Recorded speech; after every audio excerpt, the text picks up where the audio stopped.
a real brief interim session between the last session and the session before that.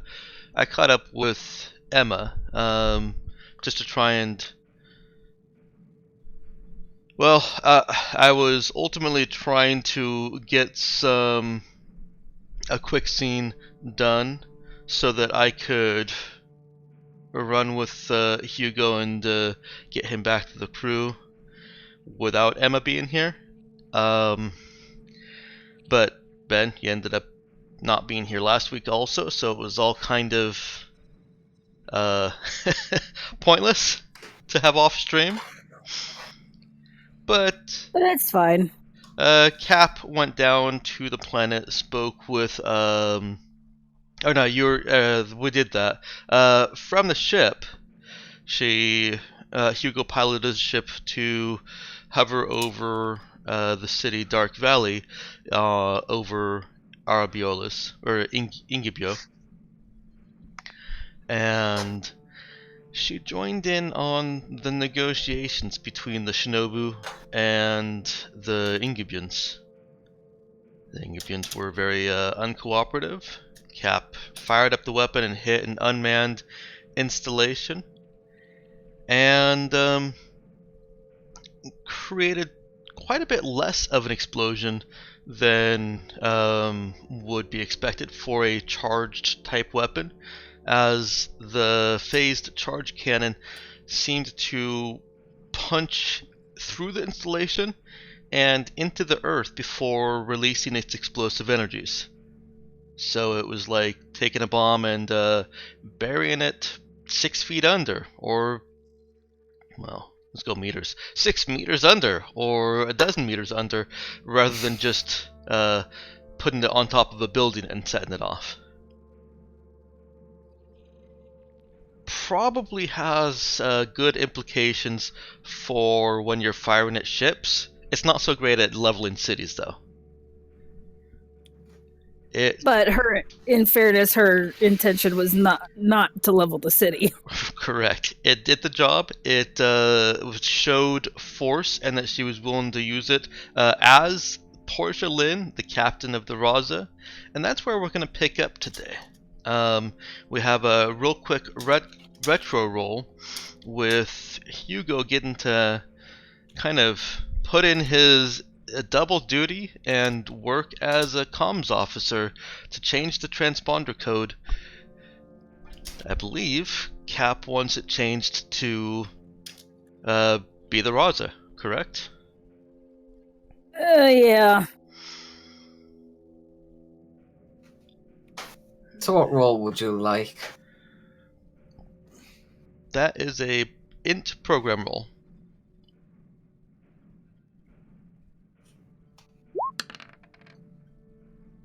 Oh, we got a 9. Do I reroll? Oh, I'll take the higher anyway, don't I, if I reroll? You do, but that is actually high enough to get the transponder, to successfully change the transponder to match your ship. Hey! So, while hovering over Dark Valley City, there was no question of why is Portia Lynn piloting the Mistral. Not only were you in a cruiser that was in atmosphere, but the cruiser was also called the Raza.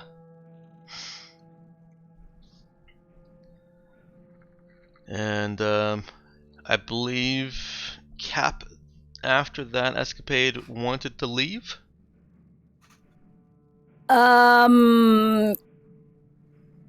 Pretty much their work there is done, right?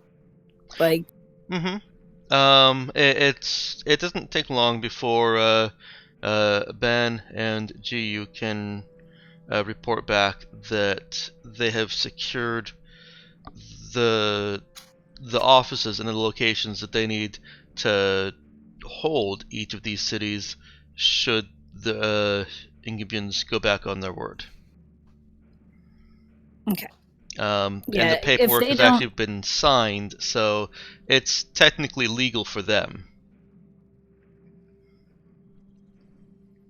For them to, sorry. The transfer of the city is actually in some kind of legal document there. Ah. Okay.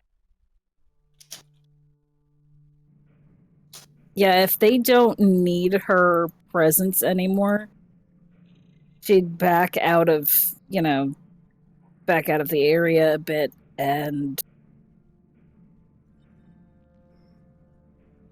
have him change it again back to the Mistral. Okay. And so you've got one more roll there, Ben.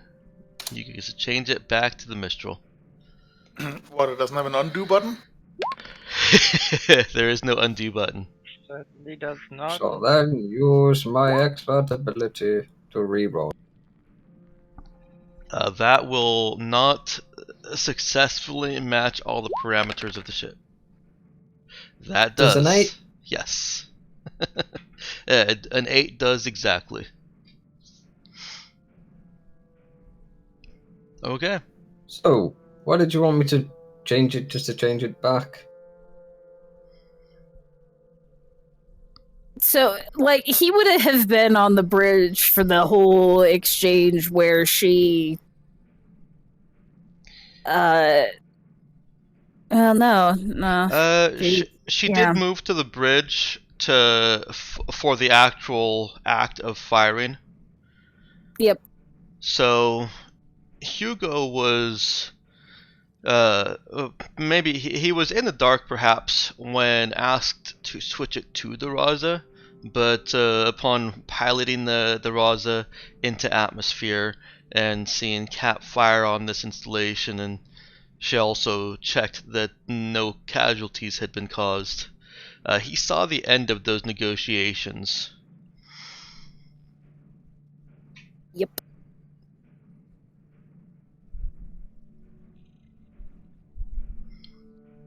So does that So just change yeah, his that clears question? it up.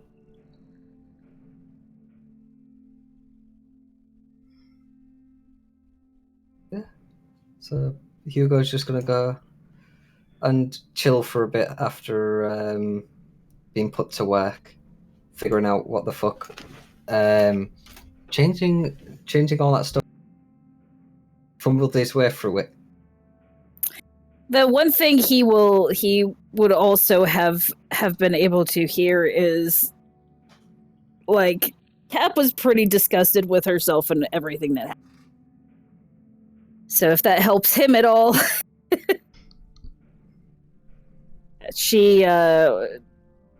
Cap was like, when she's like, oh god, I have to go take.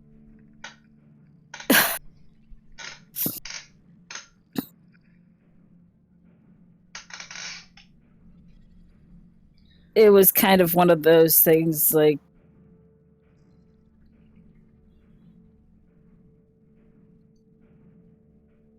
but yeah. It didn't seem like it was something that she really enjoyed doing. Blasting, like, basically helping with a coup d'etat.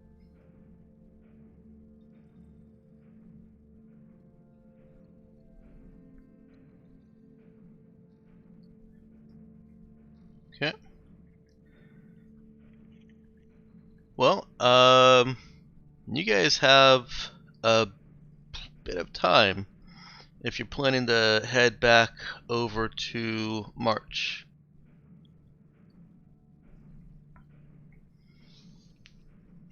Is that the plan? Yeah. Okay.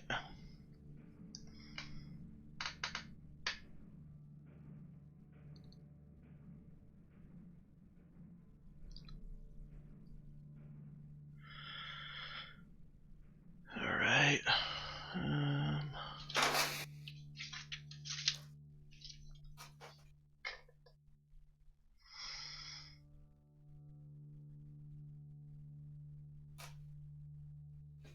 So, Kat, will we be coming back here? Probably not for a while. Thought as much.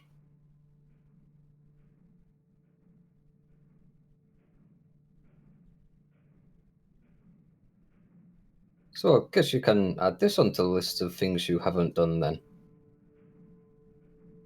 What do you mean? Well, I mean, some of the claims was that you'd been all set up and you hadn't committed any crimes. So I guess you can add that one to the ones you hadn't done. Well, technically, I can't say that. Technically, you can't say what. Well, this one I do remember. That's kind of the joke, you know? Since you said all the ones before, like you were set up for, and like it totally isn't you, and yet you just go and commit this one. Don't worry about it. She just kind of gives him a blank look. Basically, it's like she really didn't find it all that amusing.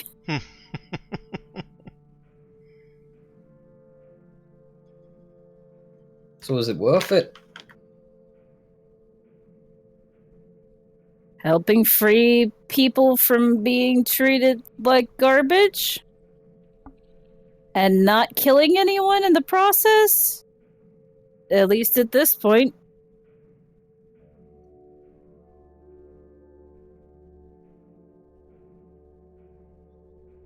Probably. So what, you're gonna come back in a couple of months, see if things have actually changed?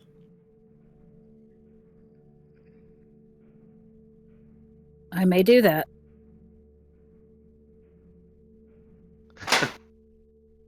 Make Cap kind of like a revolutionary Santa Claus.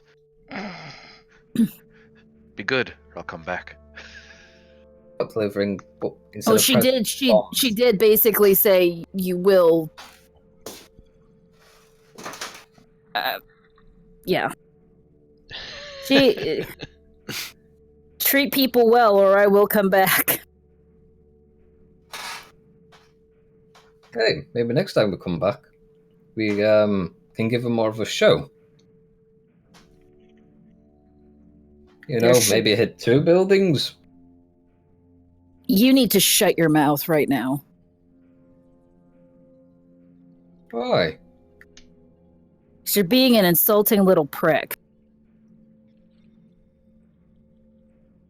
Just give you my opinion. I'm new to this whole kind of grey area. Smuggling, yeah, this, still learning it. Well, if it makes you feel any better, it was my first time too. She gets up and she leaves. Nobody enjoys the first time.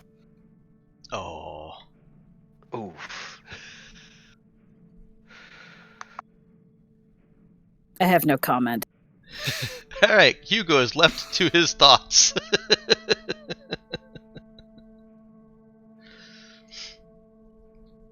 Yeah, just gonna be quickly checking that he has the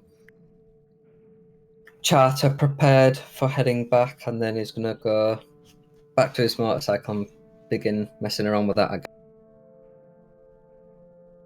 Oh, you said back to his what? Motorcycle. Okay.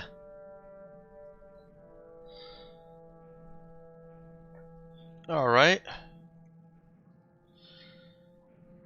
Let's check in with Colleen, Dude, and Nemo.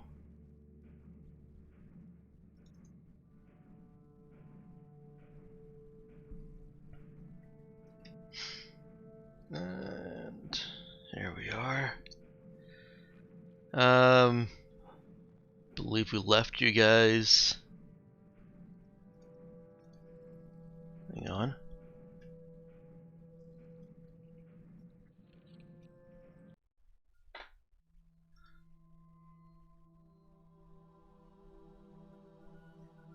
Okay. We left you guys in discussion of where to plant a line shunt to hack the school. Colleen had just told Nemo, and believe she was proceeding to the terminal that she was going to use. Yep. Okay. She gets there and it's not in use. There's only one other student in the computer lab row, and he's on the opposite side, so unless she starts exclaiming, it will not be of any kind of interruption or pay any attention.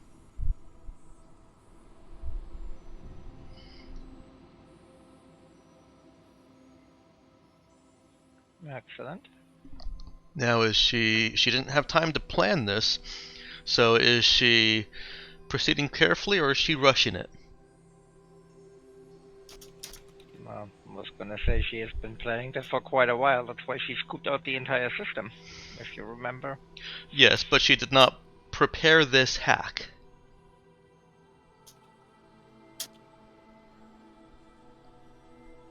That is a separate activity she needs to take once a decision has been made to perform this specific hack.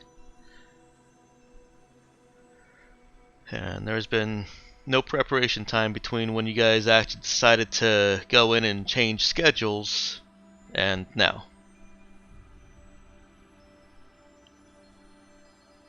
Technically, her plan was basically to create an administrative account for herself, basically a dummy account.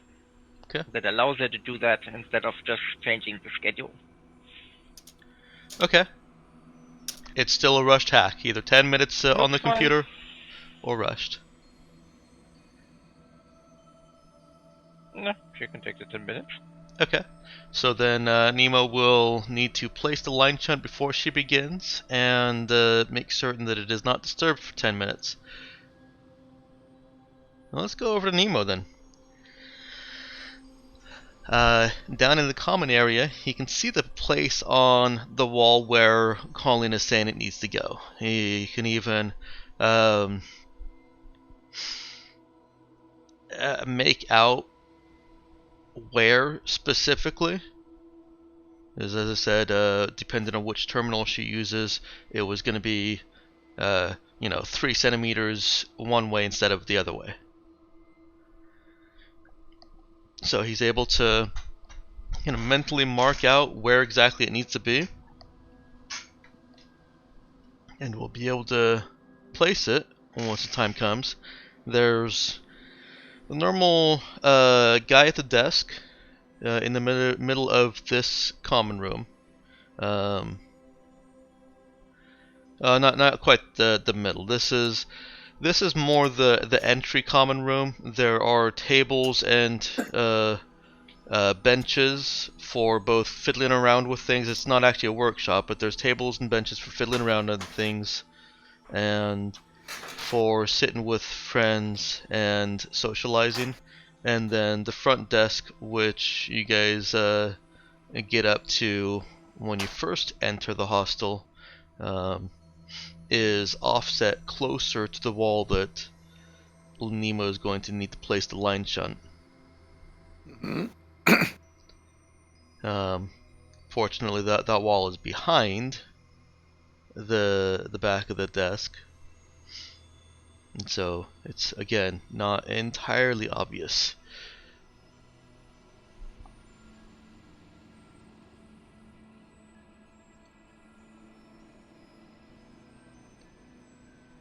But is the area pretty busy right now?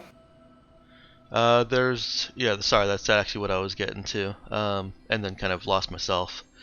The area is moderately low to moderately busy. There's about 4 students and the 1 desk staff.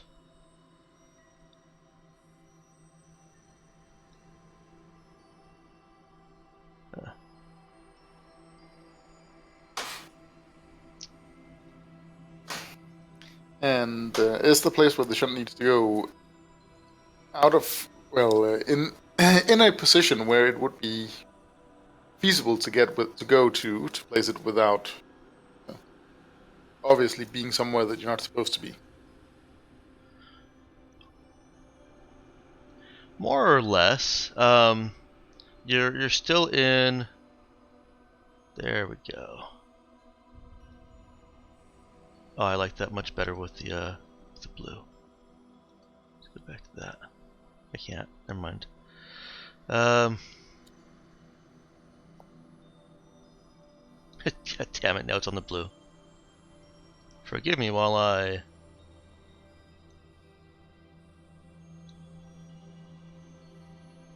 There you go. You've got a small map forming in front of you.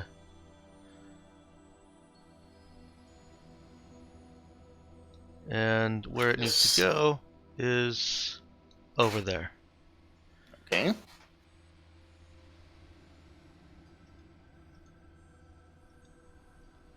We've got tables.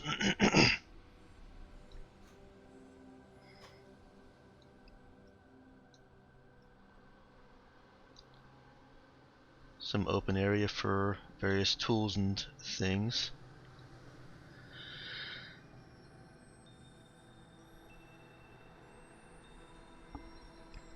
And then, like I said, a total of 5 people in the room who are not entirely attentive.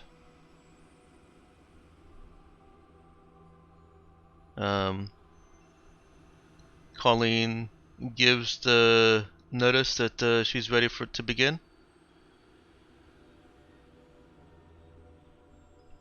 Yep, she would. Okay. How does Nemo want to get that over there?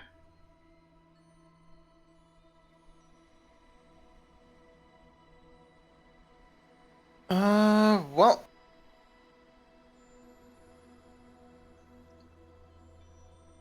Is there a door on the opposite side of the room, or is it just the one door? Yeah, there's a door. There's actually a couple other doors. Damn it. These settings keep going back to a default setting that I don't want. So yeah, there's a door there, and then a couple more doors. Okay, and there are doors on the opposite side from where he's entering, because that. Yes. Okay. Well, in that case, Nemo will walk just. Which door is he entering from? The first one you had on the map? Whichever one he wants. This door over here goes to the other common area. The other doors around all go towards the hallway. Okay. Well, he'd be entering from the one in the lower right-hand corner. Lower right hand corner is the only one. Sorry, that is the other one. That one comes in from outside.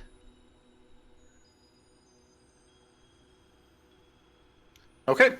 Well, in that case, he'd be entering from the opposite door, the one in the upper in the upper right-hand corner, Mm-hmm. and cut across diagonally towards the spot, making sure to use his social chameleon for stealth to make it seem as natural and unobtrusive as possible, and then pretend to stumble and fall as he at the exact spot so he can place the lantern there and then quickly get back up again. Okay. Go ahead and roll a charisma sneak. And continue on the way out on the other side.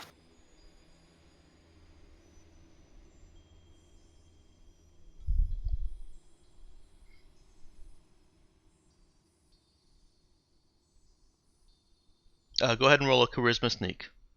Yeah. I just have to pull up the sheet, and Oh. I will. And Yeah. I'll use social chameleon to replace sneak with chameleon, so that'll be charisma. So I'll just roll charisma chameleon then. Okay.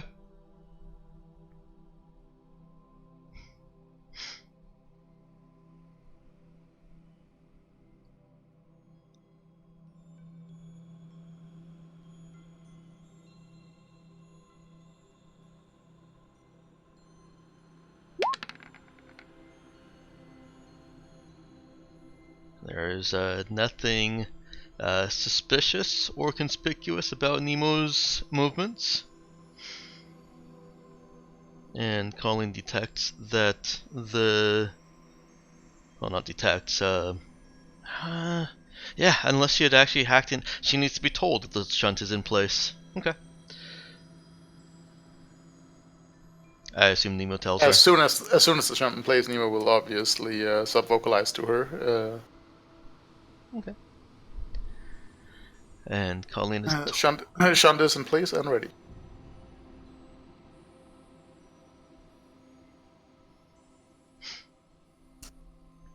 okay. And what is Nemo doing from here? Because that shunt needs to remain in place for the entire time it takes Colleen to hack. First of all, how immediately visible is it in its current position with its chameleon thing? Since we established that last time that the shunts. It does, yeah. Well, it is a disc about 1 centimeter in thickness. Palm-sized disc. Okay, so I'm not good with centimeters. I don't know how big my palm is, but a palm-sized disc, about 1 centimeter in thickness. So it's like affixing a color blending smoke detector, a smaller smoke detector, to a wall. Makes you happy. Much smaller. 0.39 inches is a centimeter. I don't know, Mel. Smoke detector I've got out here is only marginally larger than my palm.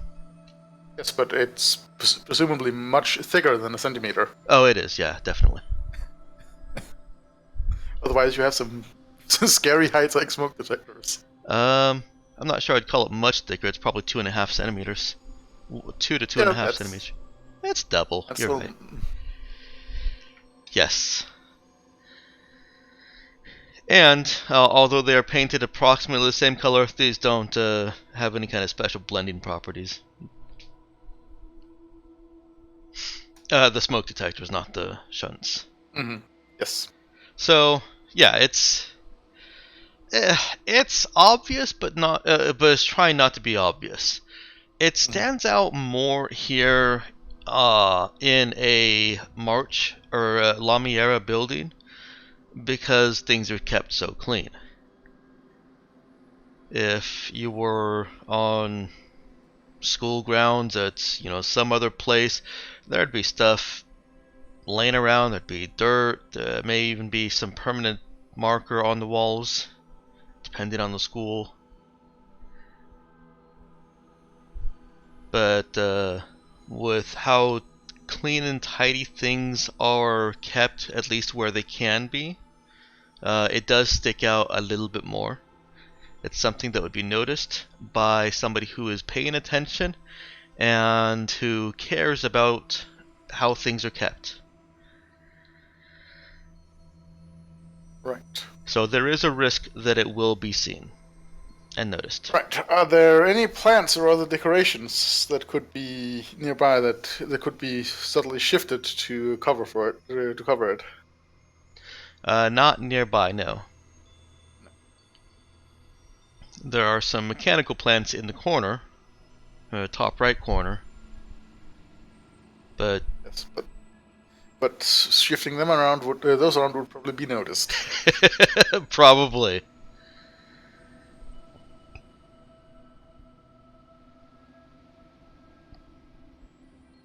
And you can't just do the cool guy lean against the wall.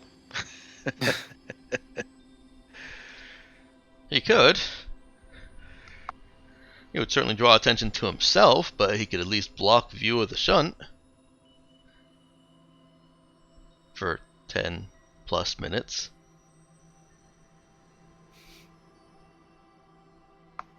I mean, I've seen people standing in, one wall, looking at something on their phone for that long, but yeah, it does bring notice. Mm-hmm.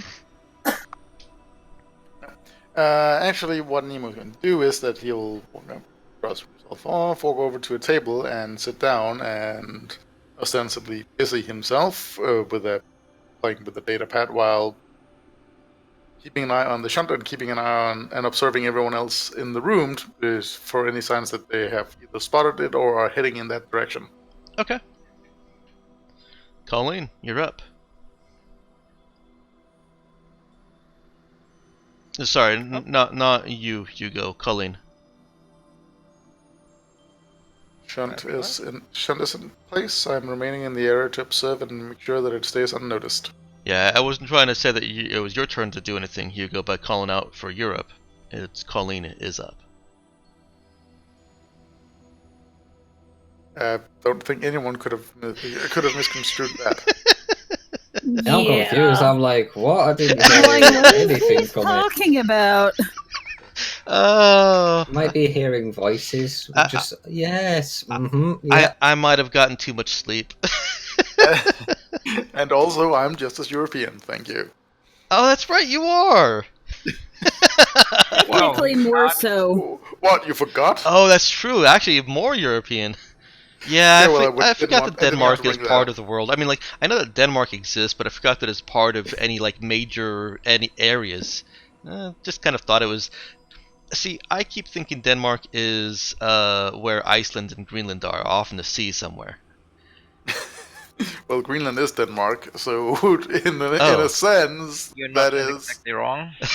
you're not entirely wrong. Well, I'm gonna shut up now. In the sense that part Even of the the kingdom same of type Denmark of is sea? there. All right.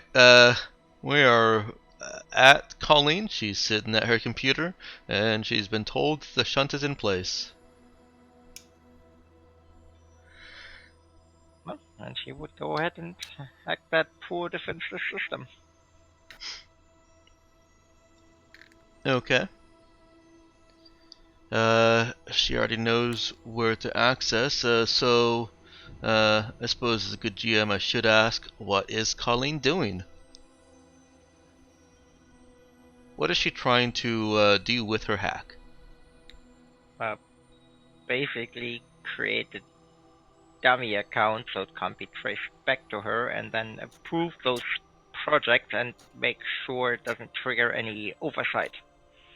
That basically all the paperwork is in order, everything is approved, that nobody has a reason to take a look at it twice. Okay. Kind of material, not necessarily for the materials, but basically workspace, the ability to draw in more people if necessary. Just have a fully funded, approved project. Oh, she's even going for funding. Well, we have the funding. It's basically that everything is green. That's green, as it workspace, people, everything across board. Okay. What do you mean? She's not trying to actually siphon off funding. She's just trying to make it appear that it has make it appear as if funding has also been approved for it. Okay. Right, so that if anybody ever looks at the record, they'll see everything looks copacetic and feel no need to check on, hey, do you need this? Do you need this? Did you remember that kind of thing? Okay. Yes. That will be a subvert system check. So go ahead and roll. She is not on rushed work penalty, but there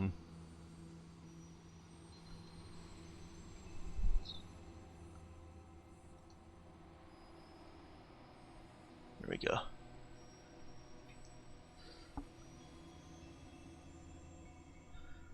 But it is a more well-protected system than just your average personal computer.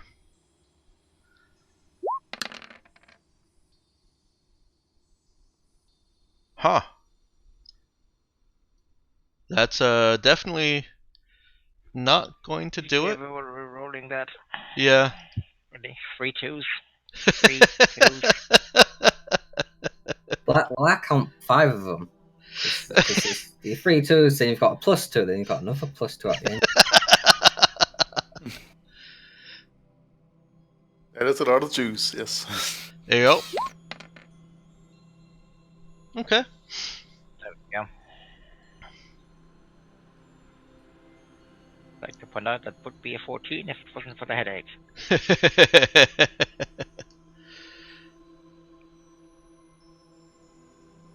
Colleen is an administrator and can change things, greenlight things, set projects to go as she wants. Nemo, there has been no interest in the shunt. The front desk person has been just he peers up every now and then, and looks over at the kids. I should not keep calling them kids because it gives the wrong impression. At the teenagers, but having no reason to necessarily look behind him, he does not. Colleen, you'll need to take a bit more time to actually type in the project parameters and make everything look official. Okay.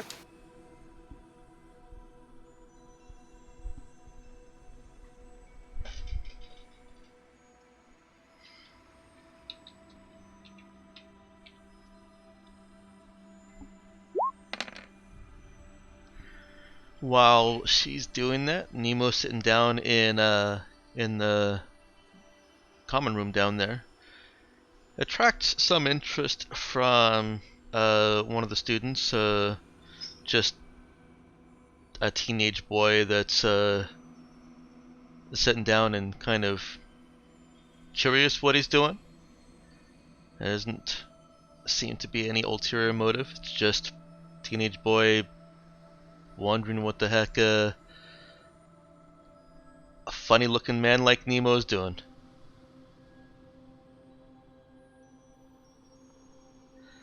There's no other attention on the shunt, as far as Nemo can tell. Nemo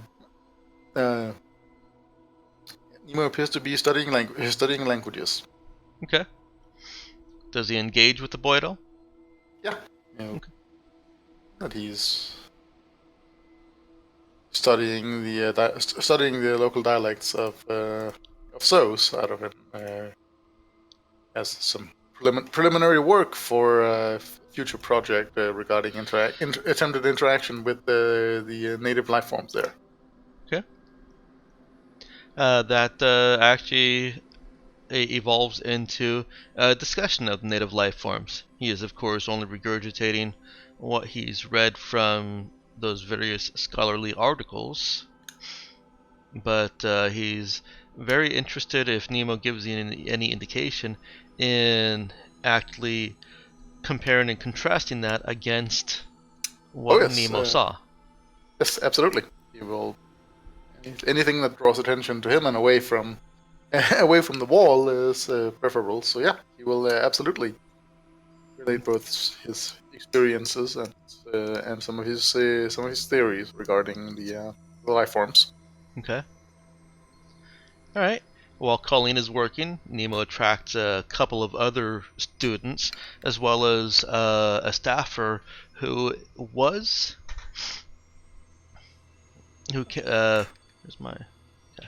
came in through the door coming in from outside, and was heading straight over to the desk, but got distracted with a glance over in Nemo's direction and the small collection of.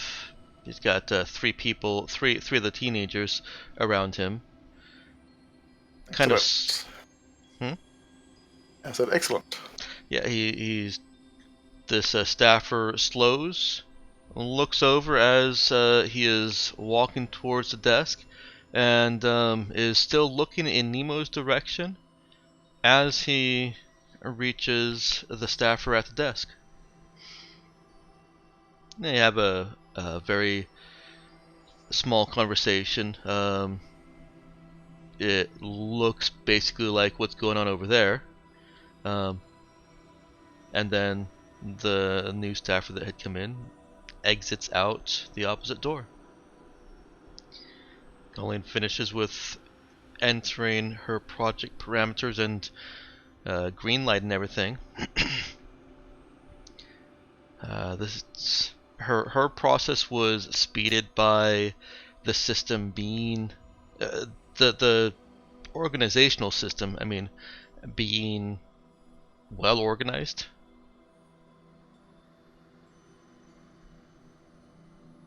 And she's done.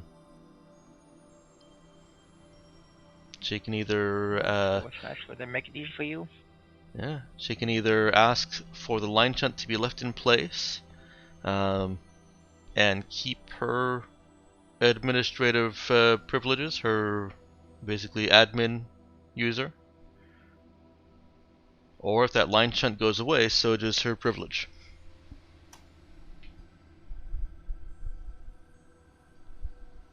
Might as well remove it before someone catches on.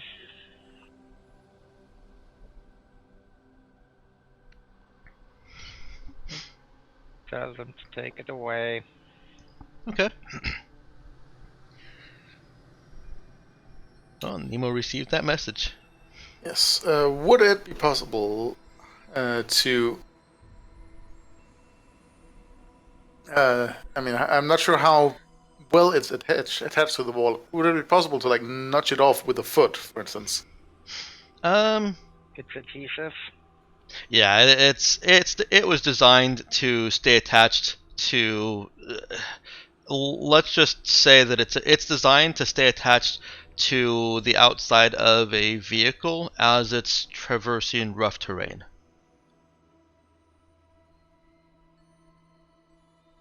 So it's not going to fall off lightly.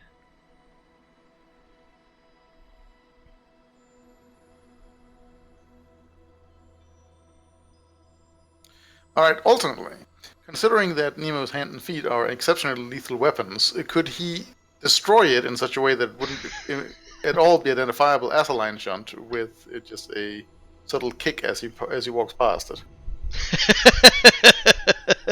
I mean, with a sense, given that the lethal weapons, he could just pry it off. But it's like smashing a bug on the wall. He can't obliterate it. He can't disintegrate it or turn it into dust, despite the lethality of his hands and feet. Obviously not. There would be debris left, but that debris wouldn't be. Would that debris be identifiable as a line shunt? It probably would. It would depend on the skill of the observer. But you are in the city where technical and, well, physical. Right. Yeah.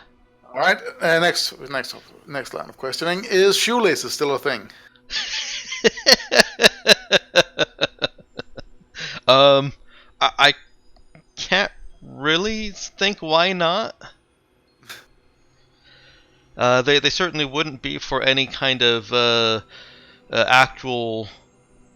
Well, no, I think they might even be for combat gear, not for space gear. Obviously, because A little bit harder to make a good seal, but even for combat boots, I think shoelaces might still be a thing. right. In that case, Nemo will excuse himself, as his adoring public know that he needs to be somewhere else, and get up to leave the room, walking over towards the wall there, and then at that point bend down to make it look like he's fixing his shoelaces and try to snatch up the line shunt again. Okay, it's not quite at ground level. It's actually, I would say even above hip level, but he can still incorporate that movement Yeah, there. he will incorporate that movement into.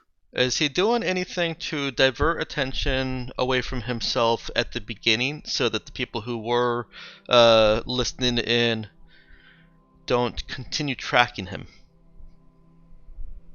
Not really. I can't really say what he. I mean, look over there. That was literally what was going through my mind. What the hell is that? Point off in the opposite direction.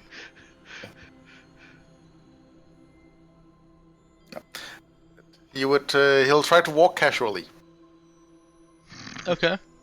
I don't know, fly casual. And Yes. is he going to take the time to reach a natural conclusion in what he was talking or Yes. saying? Oh yes, Okay. absolutely. And then apologize and that he has to. Okay. He has an appointment elsewhere that he needs to keep.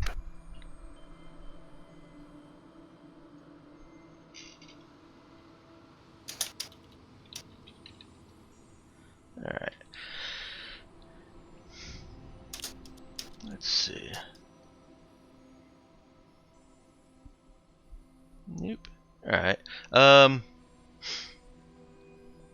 Let me put this out there. I do not mind you guys watching the stream and seeing the various GM roles at all. I don't mind that at all. I trust you guys to keep things that are out of character. I do ask though that if you're watching the stream and just you all right there? Dying in the background. Oh, I thought I muted my mic for that. Sorry. Okay. I do ask though that if you're watching the stream and you see a role that did not come across on roll 20, or if it shows as a GM role, just for the sake of the other players, don't reveal what that was. So I'm about to roll technically a GM secret roll to kind of gauge any interest in Nemo as he's leaving, and how much some of these students are watching him. And Oh, can I be crazy here for a second? sure. If you want to be real secretive, you could just open a Google tab and Nah. do roll dice. And I actually I don't. And I have thought about it. I mean, I even have dice on my desk that I could roll. But I'm most. Hell, you could just make up a number. I could just decide, yes. Yes.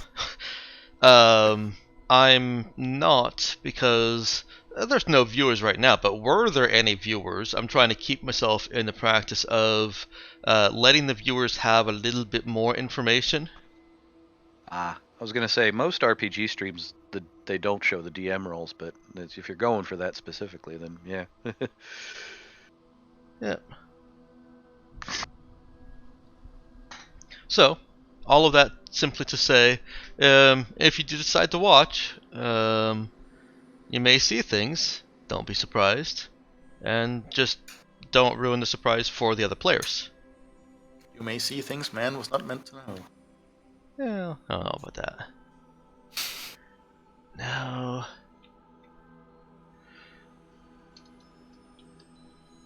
I think. Nope. I thought there was a way to put some kind of text behind it. Yeah, just do /gr, then like say 2d6 plus whatever, then just space and then type. Oh, I do see that. Okay, for some reason I was looking at it, looking for that in the results. It's not in the results. Yeah, it's just right there under rolling.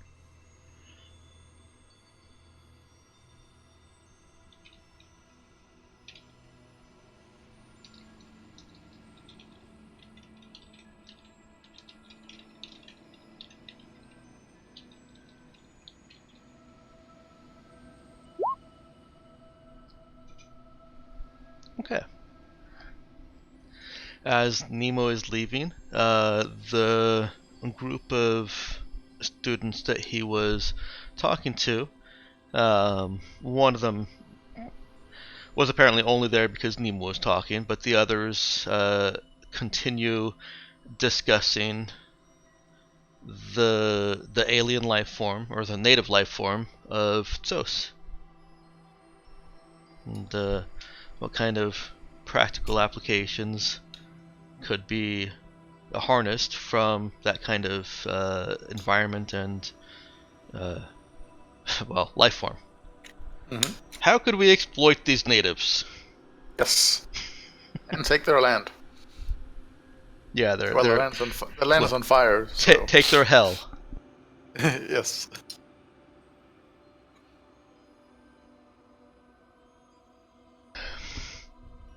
All right, Should I make another stealth roll? you certainly may.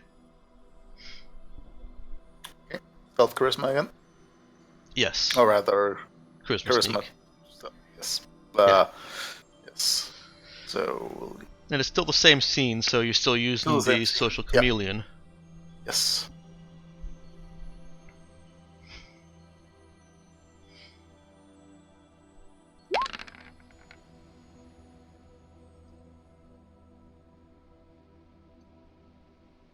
Okay.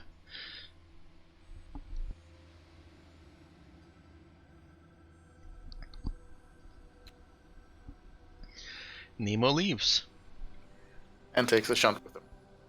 and takes the shunt.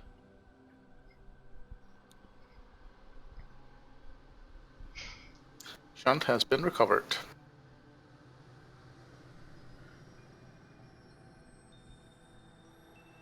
Well, removed. Right. Yeah, it's a one-use thing, but I think that's what he meant in it anyways.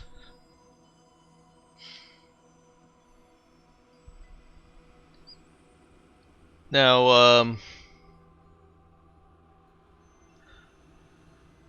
I've gotten myself a little bit mixed up on time, but I believe it is not early morning, but morning for you guys. The shunts aren't reusable. No, they're not. Again, in that case, once it's recovered and he's outside, he will crush it and dispose of it in a suitable trash receptacle somewhere. Okay. He doesn't want to just throw it on the ground somewhere? Not particularly, no.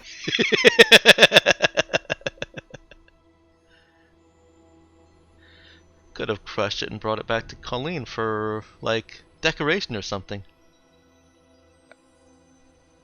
He will Put it back to deliberately crush Colleen it so so she that could frame someone else if necessary. deliberately Is crush that- it so it doesn't resemble so it doesn't even remotely resemble anything that's ever been a line shunt, and then throw it in throw it in a bin somewhere. Okay. So it's like a puppy bringing a stick back. Look what I got you.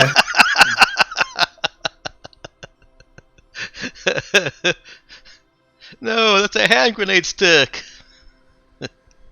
Boom.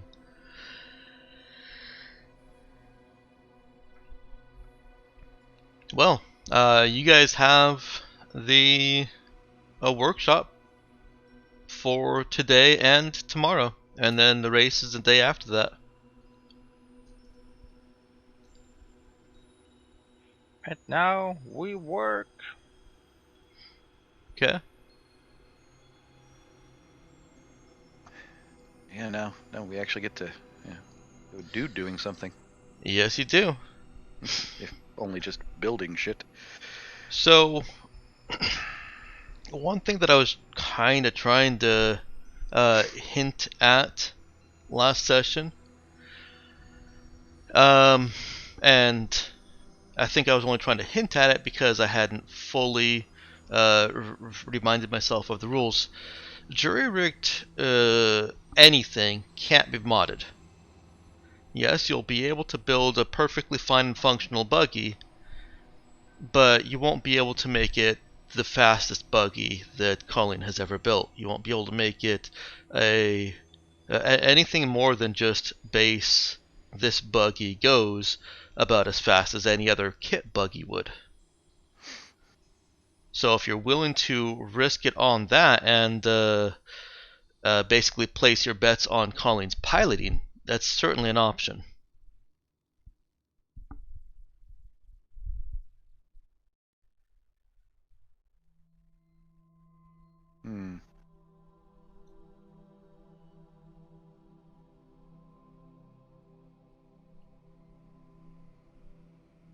Now that you've got the workshop room, you've got the parts that you need that you could build one from the ground up without going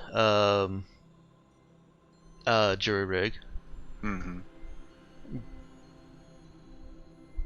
but you would need to draw quite a bit more attention to try and get that done within the time frame you've got. Well, I mean, if any attention we drew would just go, somebody would just look at the schedule, go, oh yeah, they're totally scheduled for that, and that would be that.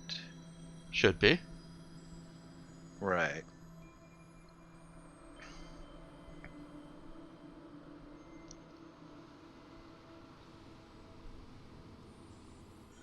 So how do you guys want to do this? What are you trying to build here?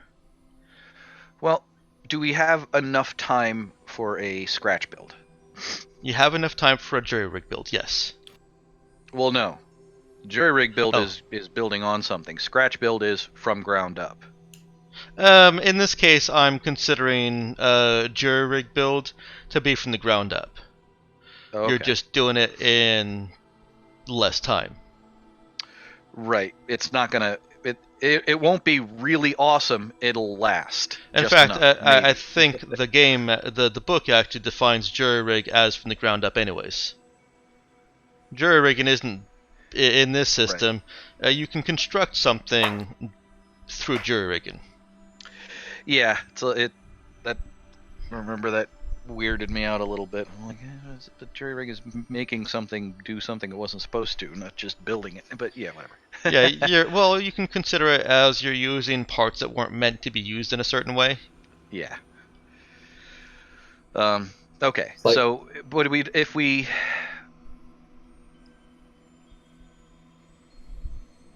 No, I mean, if we go out and get.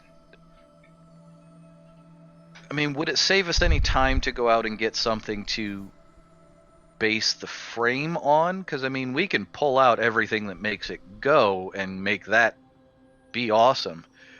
But if we have like an A-frame and wheels to start with, that's a little better.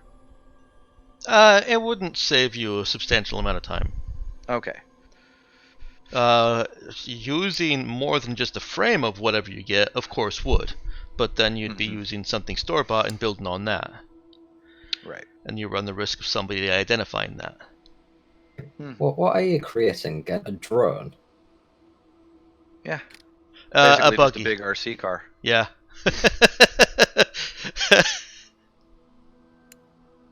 How big are these things? Like a couple feet across?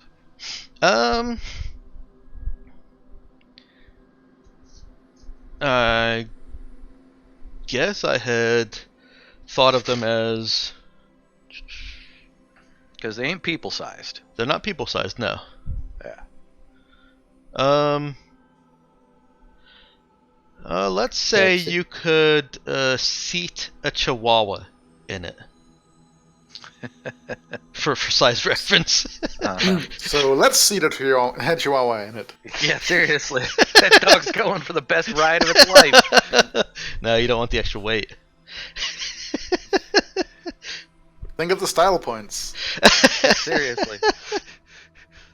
We're also filming a commercial at the same time. We get a slow-mo shot of the dog taking a hill, looking out to the side. All we do is CG on some sunglasses. You know the dog would love it. Oh, sure. Open I'm sure it window! would- It's all open window! Yeah, seriously. I'm sure this would at no point scare the bejesus out of the poor little thing. No, you're not required to place any kind of like scale model or anything that would represent somewhere that a person could sit and pilot it. It is literally just this is an unmanned land buggy drone. Gotcha. So you can get really crazy with the aerodynamics because you don't have to pretend that a person could fit in it. Correct. Or yeah, gotcha. All right. Gravity on this planet's Earth standard, right? It's normal-ish. Close enough so as not to make that much of a difference. Correct. Okay.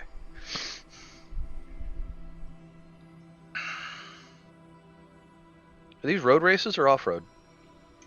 It's off-road. Okay.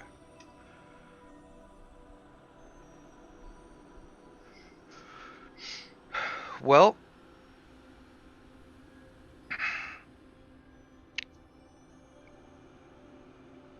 I'm imagining Colleen has come back to our central space now that she's done with her hacking. Yeah, you guys can all reconvene for further shenanigans discussion.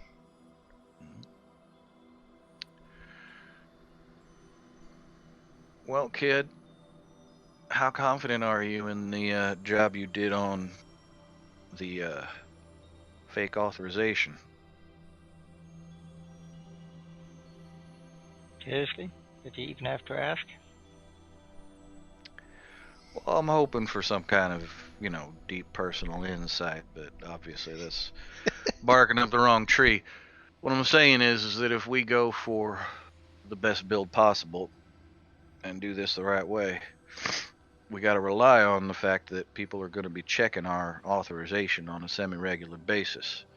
As long as you're okay with thinking it's going to stand up, we'll do that. But do we want to call less attention to this whole process?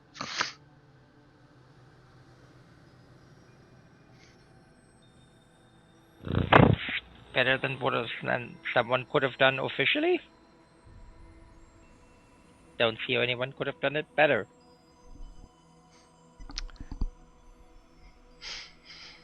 And it matches up with other schedules, and it looks like somebody properly authorized it. So as long as nobody goes and polls everyone else that could have possibly scheduled it with the, hey, did you actually schedule this or did you not?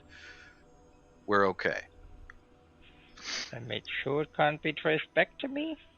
Well, Things are in order. Right, it's not necessarily so much the fact that it needs to not be able to be traced back to you, but that they don't even realize that it's fake in the first place. I've tied it all up. Mm-hmm. But yes, there's always the risk if they suddenly all have a gathering. Have you heard about this and that? And Mm-hmm. if everybody suddenly asks the same question, then yes, at some point that might just come out. Right. But otherwise, as far if these neat freaks like to check the system, everything will light up green. Is authorized? Yes. Has it been authorized by the right place? Yes. While you were in there, you don't happen to know how many people have this authorization to do what you did, or to schedule what we got? But I didn't quite care, and I didn't really want to use one of their authorization codes, because then they can just ask that specific person. No, that's what I mean is how many people do we have to make sure aren't meeting in the same place and talking? Like, if there's only 3 people that could have possibly authorized this, the odds of them actually comparing notes are a lot better than if, 20 people could have. But if we don't know, we anyone don't from know. the entire decision tree that I basically circumvented. It's a good idea if they don't meet and suddenly I'll ask, did you authorize this? Right. But then they also have a certain volume to process, so they might not even care all that much. The staff of this place don't have a standard public calendar of who's available when, on their little data net, do they? Well, yeah, that's part of the schedule. Okay. Are there regular staff meetings on that schedule? Like, everybody, so and so people are not available at these times as per staff meeting or anything? Yeah, I think there would be. It's run. It's a hostel run more like it is acting very much like a secondary school, but there are no secondary schools on La Miera, so it is a hostel. Right. Let's put it that way. Right. But they do have periodic staff meetings. Mm-hmm. How periodic? Every day or once a week? No, once a week, if that. Okay. Staff meetings are not going to be a problem for you within the span of these 2 days. Okay. Alright, well, might as well stop jawing and start building. Which room did you get? That a one? To whatever room she defined. Yeah, there really is only one suitable workshop room. there are smaller work areas and tools can be, portable tools can be put around, but when you need dedicated actual workshop space, like most things can be done without a workshop. What you're trying to do can't. All right. Well, better get started. Did you decide what kind of what quality, what level of buggy you're going to build? My thought is that as long as Colleen feels confident that any attention our activity draws should get resolved as, oh yeah, they're totally on the schedule and authorized to do this. Dude would go for the full build. Okay. You will need more assistance than just you three. That was the full Okay. build. Getting the full build. Sorry, let me start over and organize my words. The full build, even with assistance, is 3.5 days. Normally mods would be in addition to that, but normally mods are things that are attached to weapons and guns and huge vehicles. So I'm rolling all the mod work into however long it takes you to build the buggy. You'll just need additional people, and you will need more people to help with the full build to bring it down to, by another half, to 1.75 days. Okay. So So we do need more than us. You do need more than you for the full build. Okay.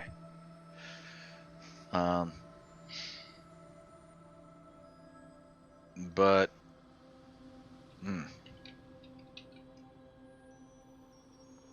well, like another person or like a bunch of people?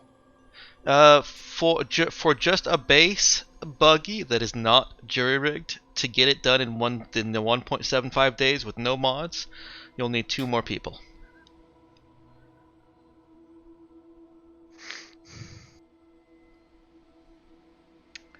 And a no mod buggy is good enough to race, but we'd need to rely on Colleen being the best pilot to win. Yeah, you'll need to rely on Colleen being a good enough pilot that she can overcome buggies that are literally faster than hers. And we're not just talking about these cars are comparable. We're talking about people that live in the city of machinery and technology, who are enthusiasts and have tinkered with their buggy for however long and are confident about their chances in a race. Okay, so this is less a race than a technology test. So it's not like stock car racing where everybody gets the same thing and it's a test of who's the better driver. It's the test of who's got the better vehicle.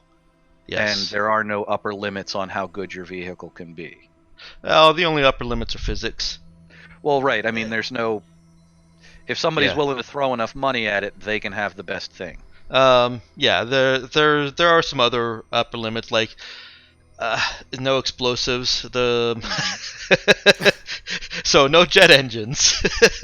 Are there even basic size requirements? Like, is there like your thing can't be this big or this small? Mm-hmm. Yeah, okay. There are parameters. None of which would really get in your guys' way because you don't really have the ability to get any kind of nuclear engine on this. Mm-hmm. But it's same as Formula One racing, basically. If you have more money to build your car, then you have an advantage, but you still have to abide by within these guidelines. Yes, and you still have to have a driver that can actually get that vehicle around the track, push it to its limits, and not crash. Mm-hmm. Yes. So yes, yeah. Having more money than your opponent, it does give you a large advantage, but it doesn't necessarily mean you win automatically. Yeah. Yeah, that's what it felt like.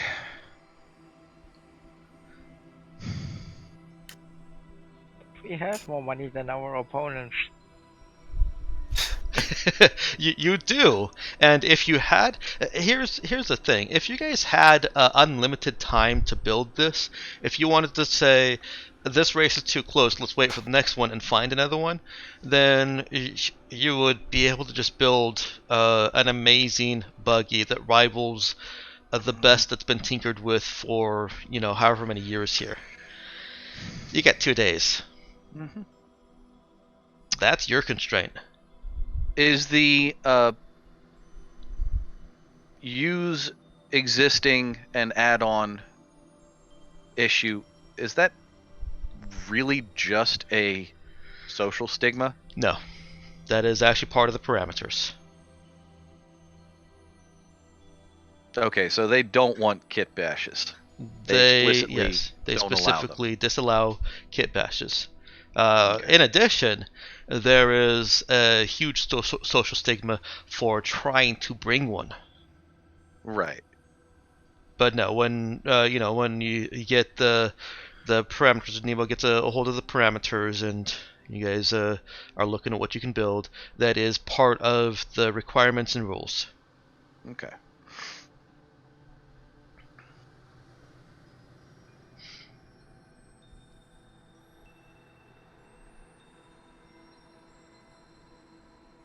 Because if it was just a social stigma, dude wouldn't give a shit. Right. Like, oh no, our social life on this planet, we're totally leaving as soon as we fucking can. We will be snubbed by the other builders. Heavens. As you make your way- Monocles will be dropped in shock. Yes. But if there's a possibility that we win, and then they And go, then oh get wait, this was a disqualified. kit bash, get disqualified, then that's an issue.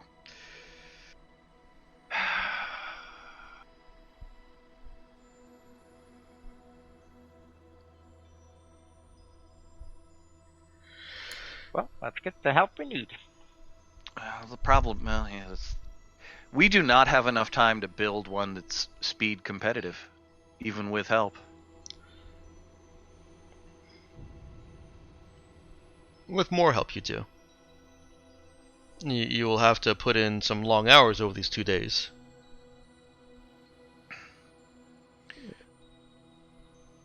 So we still need 2 people to build it flat, no mods. Yes.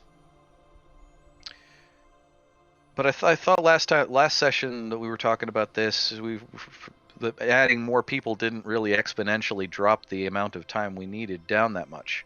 No, I did say that getting some coordination with lead, and that's when Mel Which we jumped. have. Would allow more people to work on it and get it done faster. That was basically me saying that you could take this project from base 1 week. I didn't explicitly say this, but that would basically take this project from a base of 1 week to a base of 3.5 days, and then you've got the additional assistance from Colleen, and then I've got a couple of other mods that you can add on there to improve its speed, which will all require additional people. Gotcha. Additional people, but not additional time. Correct. Okay.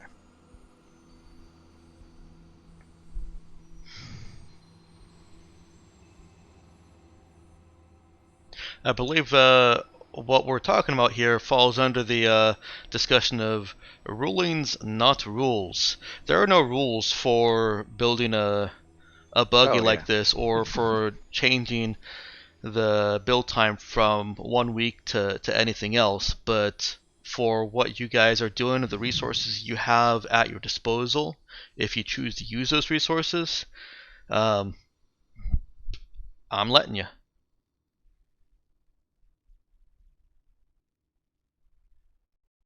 Sorry, the ruling not rules thing has come up recently, and it's always funny to see it to me.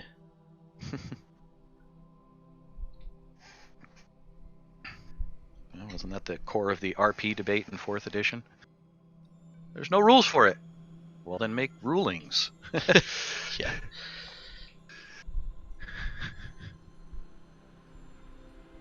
So Don't you're tell me you... gonna get additional people? Well, we need additional people just to get the thing done, period. Yeah.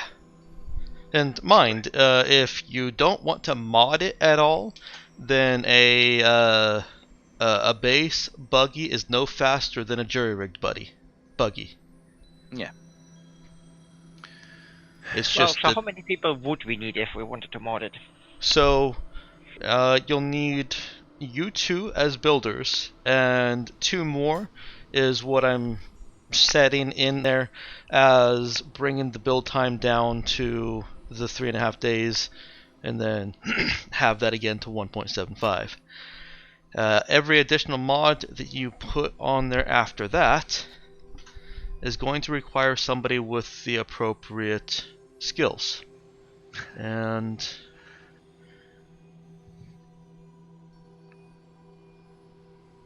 let me actually put this in chat for you. Ooh, it even has neat bullet points.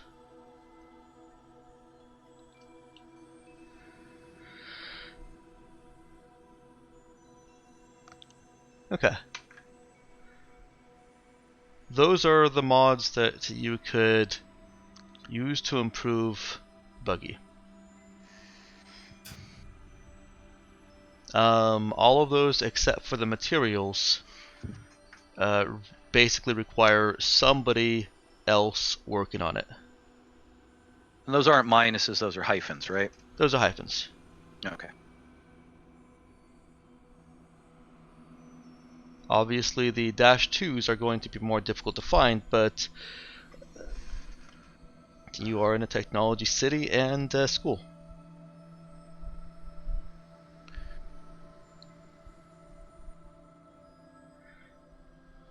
And Colleen and Dude don't necessarily need to work on just the construction part of it, just the frame building part of it. You could assign the two of you to any of those mods and leave the basic construction to somebody else.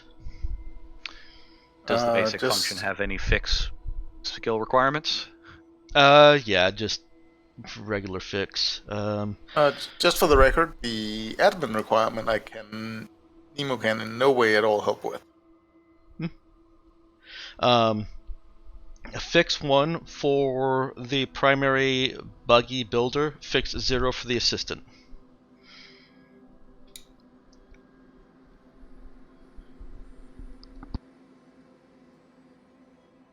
So are we already running with the materials mod?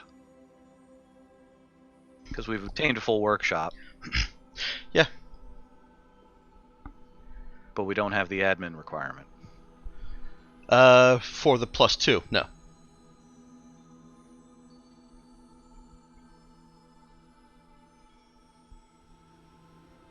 Oh, the +2 is all three of those things. Gotcha. Mm-hmm.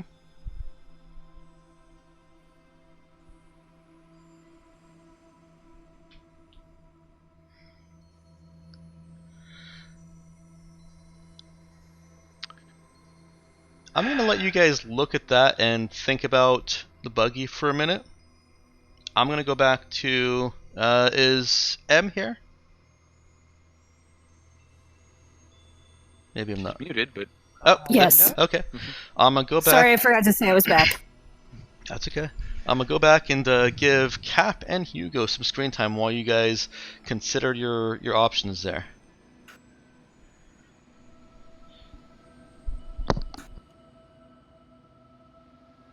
So we're traveling to the edge of the system, correct? We've changed back to the Mistral.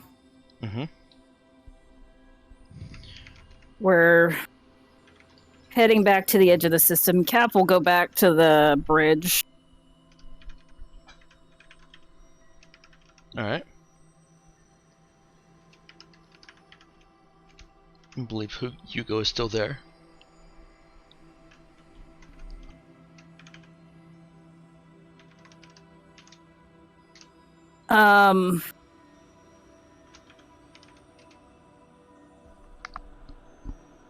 she'll go and she'll sit in her chair.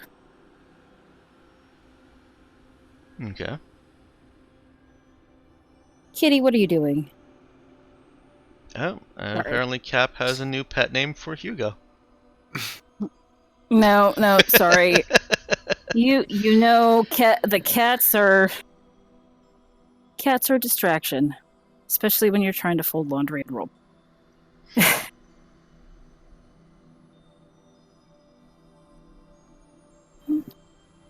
So, we heading out now, or are we waiting a little bit?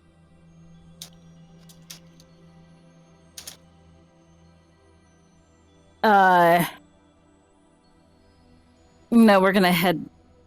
I mean, we've got a few days before we get back anyway.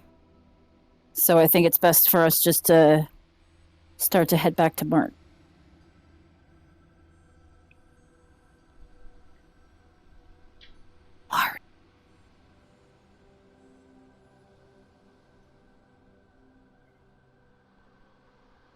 So you don't want to stick around, see if anything changes? I don't think it's going to change overnight, or even in a few days. The Shinobu are far more capable warriors than the people of that planet. Cap says, she looks at Hugo and says, part of why I did what I did was to prevent a whole lot of people from dying on both sides. Because if I hadn't helped them, there would have been armed conflict.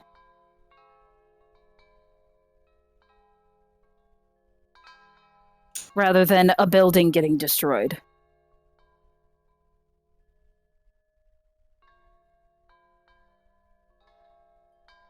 And I can't explain why I felt the need to help, but I felt like I needed to help. For one thing, the Shinobu were being terribly oppressed, but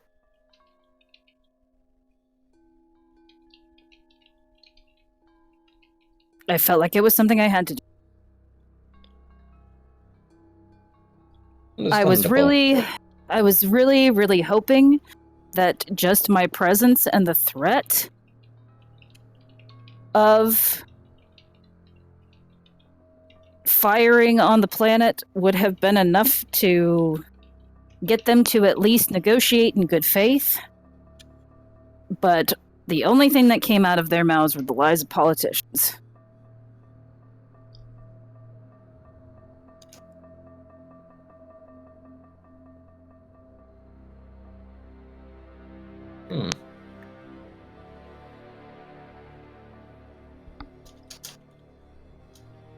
Well, certainly going to be an interesting couple of days for everyone.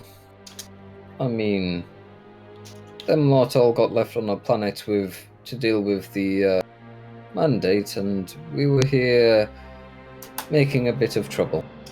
Who knows? If the mandate come through here, they might get distracted by what's happening.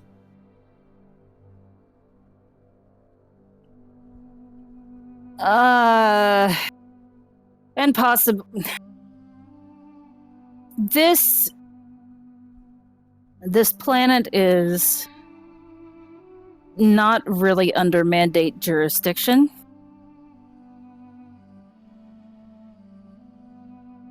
From what I understand.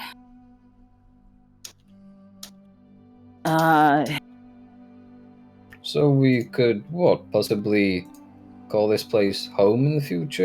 A place where would be safe? Seeing as you've now called in curried some favor? I'm not sure I would call it a safe haven. One of the deposed counselors threatened to tell the Galactic Mandate, but they aren't the law out here.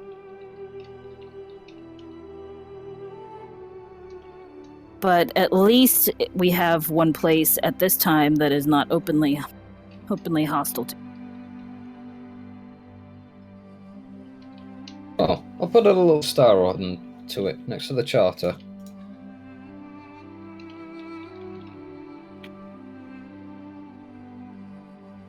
I Yeah. apologize for storming off earlier, but making light of the fact that we've lost our memories is not a good way to do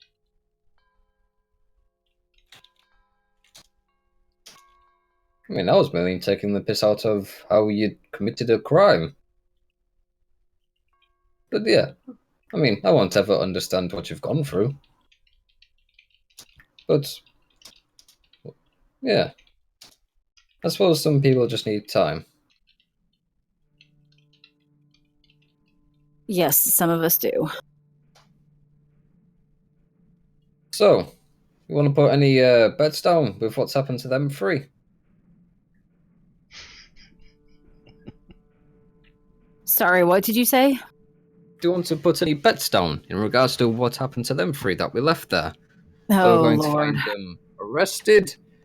Are we going to find them dead? Or are we not going to find them? Oh, I think we'll find them. But I'm sincerely hoping that Dude and Nemo at least have some kind of control over calling. Can we also get a get the option of finding them as the only survivors of a destroyed planet? Come in, system. I read 2 life forms and 1 android. That's all I read. There's no plants, no buildings. It's a barren wasteland. Yep. What did they do? I'm sure there's a story there. The shuttle pulls in. We're like, "Hey, oh, I don't know what happened here, man. I took a nap and I woke up and it was like this." That just raises further questions. Wow. I doubt they'd be living in a castle made out of cake. Yes, that would be the other option I would want thrown in there, that they've taken over the planet and are ruling it like gods. Mm-hmm. I will say I feel bad for Hugo trying to interact with Cap without Dude around to help her out. To mediate? Yeah. You want me to try and rush back, or you just want to get there in usual time?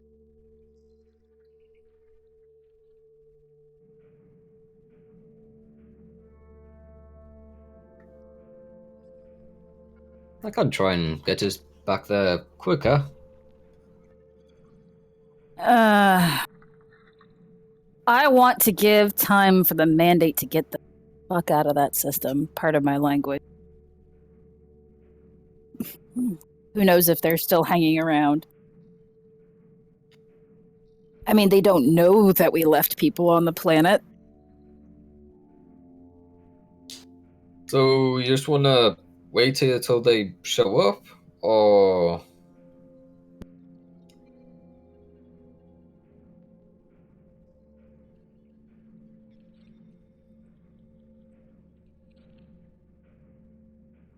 I mean, if we head back now and they're already jumping, then we'll be ahead of them. But if they're just waiting there, then it'll just be like the game of chicken. Who's going to move first?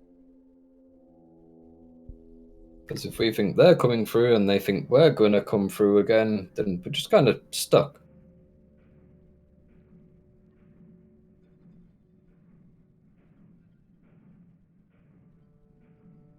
Sorry. Oh my god. Sorry, what did you say?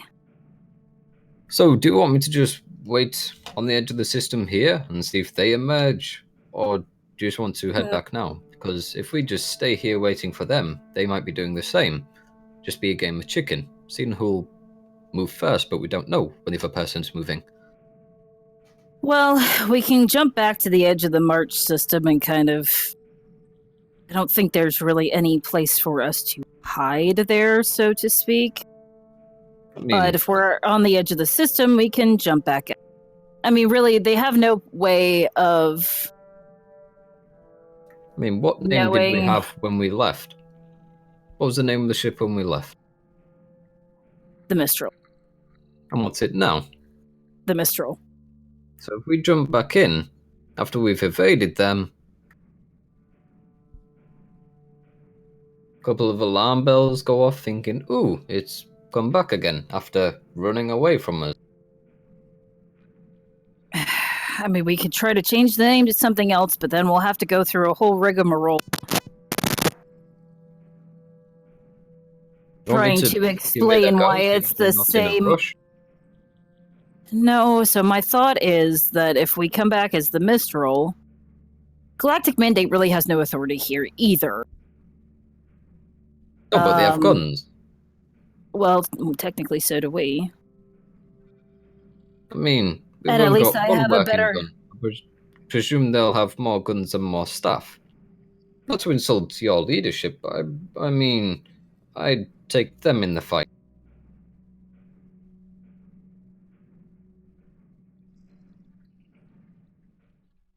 My problem is having to explain to the March government why we have a different name when we come back. I mean, I could just call through for my friend.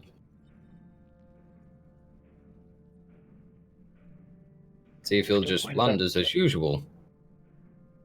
Just to point it out, the ship stats don't match the ident code anymore. They do. He only made the DC of 8. Mm-hmm. Isn't that higher for it to match the specs? No, it jumps from 8 to 12 if you're trying to add a faction tag or some kind of association. It's 6 just to basically give yourself a random hash and to choose your name, and it's 8 to match your your hashes to the ship construction. Ah. So he made it.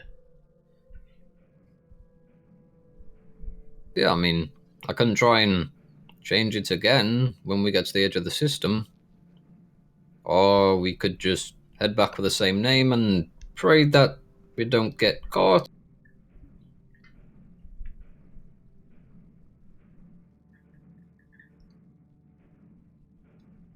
I mean, I wonder what's happened with the messages I left with the March system. I wonder if we just got shrugged off. Don't know.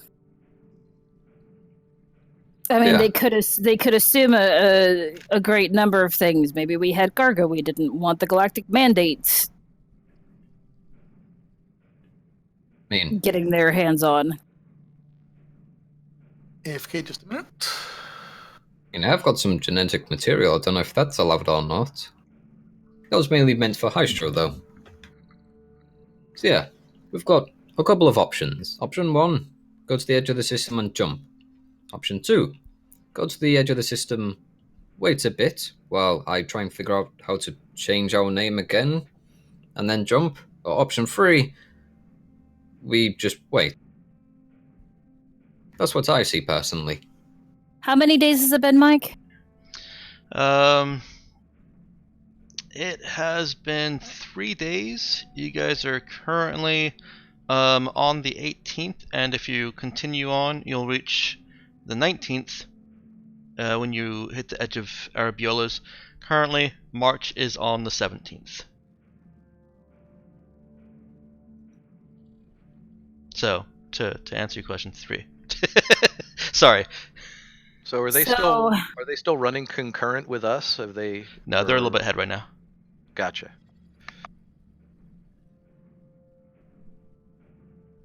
I say we give it a couple days. Like, we've gone about our business. We'll hang out on the edge of the system for a few days, and then we'll... I figure if we don't come back for like a week, then Galactic Mandate's not going to sit around waiting for us for a week. You want me to attempt to change the name again, or are we just going to leave it?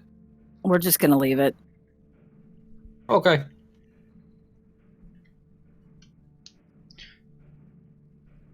Okay, so are you proceeding to the edge and you're waiting there, or are you waiting here? Going I to think the we're going to edge. proceed to the edge and wait there for a couple of days. That way we can just Back again. jump out if needed. Okay. All right.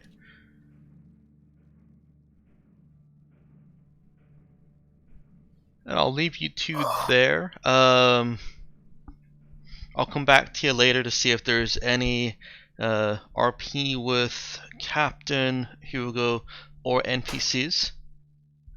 And I'll just put the thought in your mind that the firing of that cannon was it was not subtle.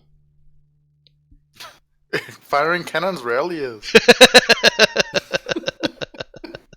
Like, what do you mean? I mean, I get that. What do you mean that it wasn't like? I mean that every NPC on the ship who has any knowledge of ships and their weapons knows that something was fired. How many people are on the ship right now? Just Enough to notice. I mean, you've got the full crew complement aside from the three musketeers down on the planet. You do. You have all of your NPCs. oh, has anybody come to see Cap? Not yet. Okay. I'm relatively certain No. that Chi Shen might have some choice comments, not in English. I can just imagine them coming to the bridge to go and talk to you, and then seeing you storm away with a pissed off look on your face and thinking, okay, maybe tomorrow. I was gonna say They're doing that scene from The Force Awakens with the stormtroopers and Kylo Ren.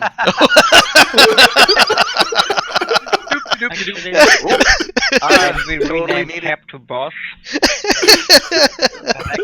Addressing him as Hugo Boss. Yeah. And then just I am Yep. walking down this hallway. I am walking down a different hallway. and I have to imagine that without Dude and Colleen on the ship, Cap probably doesn't have anybody to talk to, and is probably just not. The resting bitch face is probably worse. She could talk to Castan.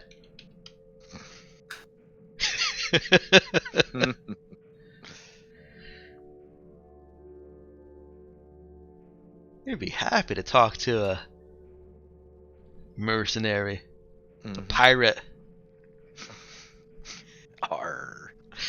She could talk to Aline. Shoot anyone who tries to bother me on the bridge. All right, let's. As I said, I'll come back to Cap and Hugo for some RP in a little bit. In the meantime, let's see what our planet-bound miscreants have decided to do. Well, we need to figure out whether we are the Three Musketeers or the Three Stooges. That's probably an important decision. Yes. I'm sure the dice will make that decision for us at some point. Probably. If we get enough people involved, we might turn into the Keystone Cops. So what is your plan? Are you going with a jury-rig buggy?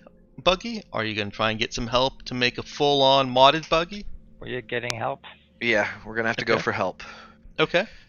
We're gonna try and get help for the base construction and put Colleen and Dude on mod duty, one mod each, Mm-hmm. with Nemo kind of running the supervisory of keeping everybody going while Dude and Colleen are up to their elbows.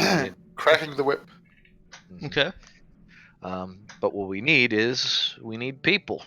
You need people. Has Colleen assessed the skills in any way, shape, or form of her three buddies, or has she just looked into their school records and checked for herself? Well, she didn't look into their school records while she was in the system. Gonna say, can't Dude just access that, seeing how he's a teacher? He's not. He's not actually a teacher. Dude is a what is Dude is 1099. yeah, but there's a God, what the hell is Not it? even that, really. He's a consultant. He's a external contractor who is a consultant. Mm-hmm. He is there to help on very specific higher end projects, but he does not have systemic access. That's why he couldn't just request this lab himself. So he would not have access to any of the student records to know who's good at what. And we don't want to try and involve any of the other consultants because we didn't anticipate that ahead of time, so we can't just keep going and changing this shit.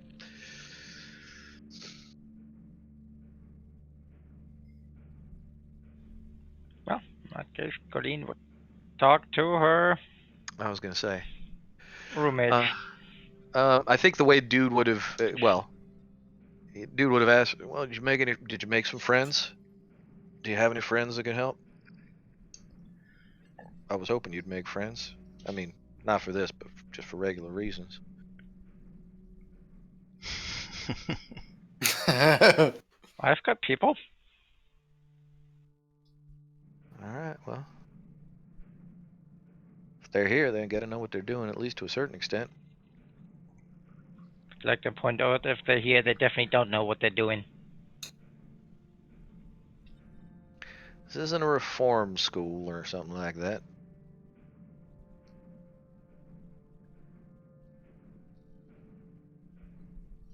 I've met some good kids here, some really smart ones too.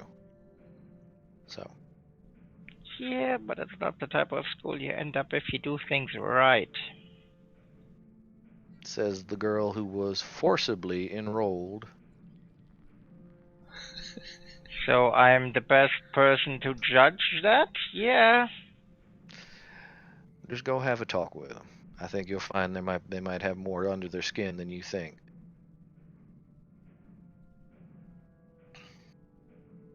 Well, Colleen did help Trisha, and she knows that Trisha has at least some modicum of skill. She's not unskilled. Oh, it wasn't a comment on skill. That was just Ah, how people ended up here. As in, gotcha. if you'd done things right in your life, this is not where you would have ended up. Okay. You would have followed the other paths to glory and success on this planet. That builds up on the former mediation thing, as in we all fucked up and that's why we're here. Mhm. But yes, she would talk to Trish, not necessarily with, hey Trish, I need to enlist you in something, though she would definitely ask her for help, but more like, who's who, seeing how Trish likes to talk. Who do I talk to? You're gonna have to give me a little bit more information on how Colleen approaches that. Well, actually, with essentially a version of the truth, as in I have a project, I need help with that. Okay. And then she would ask her, hey, you seem to know a lot of the people here. You're very personable. Can you help me? Who would I talk to about this? Is there like, who's the numbers guy or girl? Who is like the little nerd that likes his Excel spreadsheets? Well, she immediately starts giving you names of the various staff members who are good at these things. No, students. Need to stick with the students. It's a student project. You can't do everything with just staff members. Oh, can I help? Can I help? I don't know, Trish. Are you sure you're up to it? Are you dedicated? Do you like to play with machinery? Well, yeah, I'm Will it here. be long hours? Yeah. Alright. I'll make an exception. Alright, you in. Yes. Well, Still gonna need your help to find some others. I missed that. What was that? She said, still gonna need some help from you to find some others. Well, she starts with your roommates. Valentina is apparently somewhat of a programmer, and Joanna is all about the aesthetics and Excuse me. function in those aesthetic designs.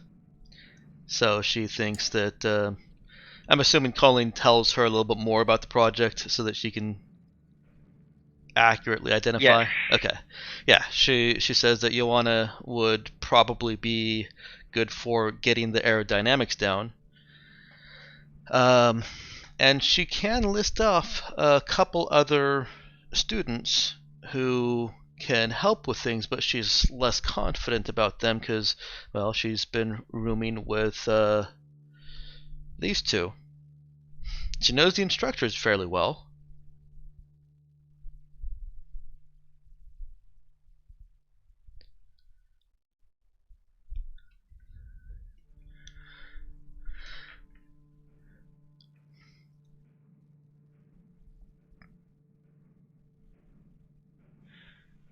Well, let's point out now this is more of a student thing. It's kind of where we want to keep it, but yeah, she Mhm. would follow her recommendations to kind of see how suitable people are for those jobs. Okay. Does she want to start inside, or does she want to start with Valentina and Joanna, or does she want to go outside first? It sounds She would like start for them just purely for the labor force. okay. It sounds like both Valentina and Joanna would both have the requisite fixed skill to at least be assisting. Um, they would both have fixed 0 at least. Yep, that's what it would come down to. I said the cheap labor, well, not cheap labor, but labor first to kind of at least get the people on board to build it, Mm-hmm. and then headhunt for skills.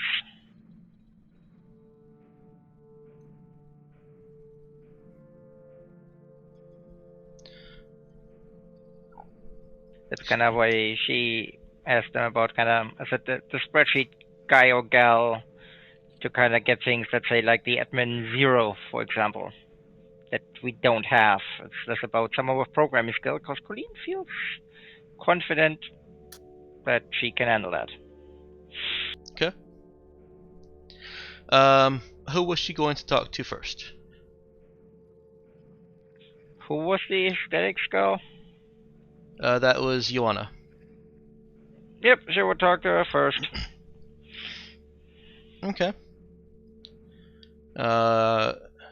What does she tell Joanna? How much? Well, as I said, she's sticking to the truth, except the part where this is an illegal RC race.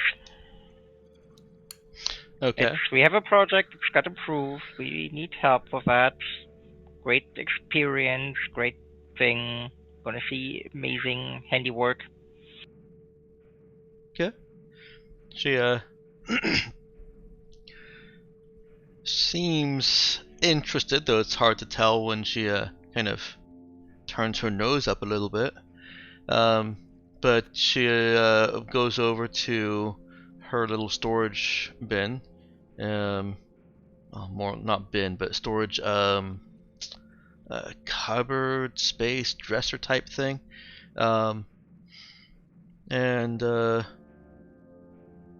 she pulls out a buggy. It is very sleekly designed. And she says something like this. Ha! Well, more powerful? Did you build this yourself? Yeah, of course. How would you feel about getting that thing all tricked out? That would cut down on a lot of time, because this is kind of awesome. She looks down at it. Well, I mean, I don't. I've been working on this for a long time. And it shows the love and dedication in there.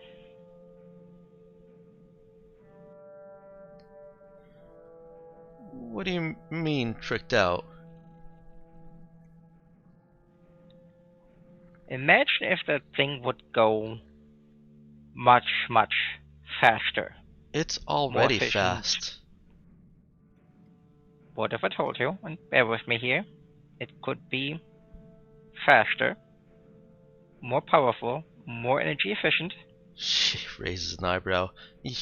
You think you can improve on this? Absolutely. Would you like to see it? She looks And towards the You door. get it back? Did All Colin, yours? did Colin close the door? Yeah. Who the hell stays in their room trying to conspire with people and leave the Just door double open? checking. Just double checking. I don't want to assume anything with Colleen.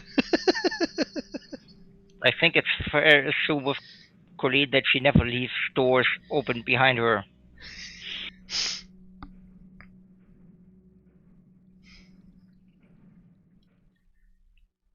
She looks over the door, makes sure that it is closed. Are you racing this? But since this one is clearly not mine, absolutely not. Huh. Would you like us to race it? Is there a race? Is there a race? I haven't heard of any. I'm pretty sure there are races going on all over this place. You're going out to the wilds, aren't you? You know that's illegal.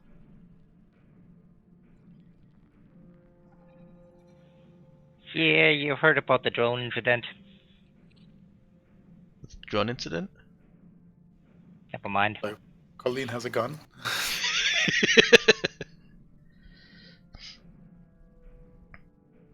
Yeah, I was gonna say, how has that not been the gossip of this whole place? Yes. Remember that day when everyone was running screaming? Maybe Ioana just doesn't pay attention. He's the kid who pulled a gun on all the teachers. Maybe she thinks she's above the gossip. You're clearly not.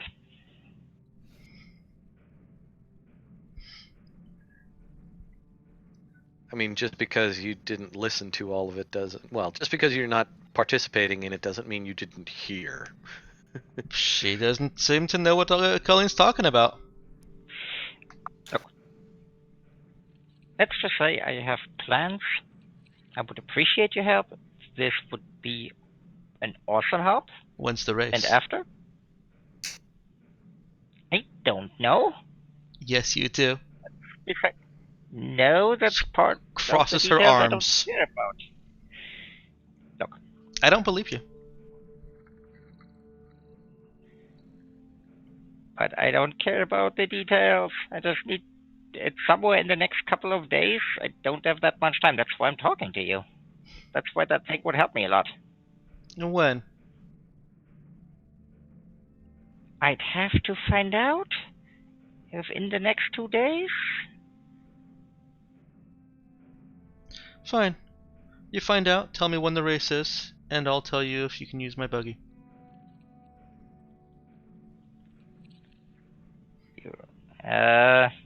And if I tell you when the race is and then you just decide to race yourself, how does that help me? It's not fast enough to win any races right now. Yeah, I know that. So, I'm willing to you change tell that. me when the race is. If I win, It's within like the next 2 days. If- I don't know the exact time slot. you tell me But I have exactly 2 when days. the race is. If my buggy wins, I get the winnings. If it doesn't, you pay me 50 credits. That's my bet. The problem with that is I need the winnings. What I'm willing to do is, if you let me use the buggy, you get to keep the tricked out winning buggy. And yes, if you lose, I'll happily pay you 100. That doesn't seem fair to me. No, if my buggy wins, I get the winnings. Then what's in it for me? I'm willing to build you a buggy that will win the races. So afterwards you can race as much as you want and you will have the best thing out there. But I do need the winnings. I do need the money.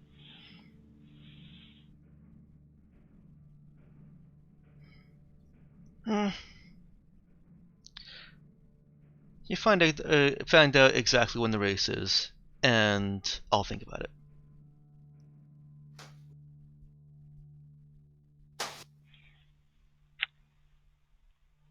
Colleen tries to dig out the details from her mind, feeling that anyone told her when, because she's being truthful, but she doesn't normally concern herself with such details. I was gonna say she was told it exactly when the race was by Nemo. Did she just not remember? Yeah, because you might have noticed there are certain details she usually doesn't keep track of unless she absolutely has to. Well, she does know exactly how long she has to build it. Yeah, but that's different from that's when the race is. That's why she could give her the 2 days, as in that's when it needs to be done. That's different from the race is 6 o'clock afternoon that day. So yeah, she will try to dig in her mind for the details. Okay. And is she successful? Is she? I don't know. Do you want to roll something on it? No, but if you say roll something I'm for letting me to determine if she's successful, I'm then letting I you would make the roll. decision on that. If you want it to be random, go ahead and roll an intelligence check. If she's not attentive to details like that, then DC8. If you want to just decide, you can decide. If you want to use a different method of deciding, you can do that too. You could flip a coin if you want. It would take her a minute or two. But she has the mind for it. It's just she doesn't keep track of it. It's more like it doesn't come to her. It's like I have to actually think on that to recall. Okay. So it would take her a minute or two.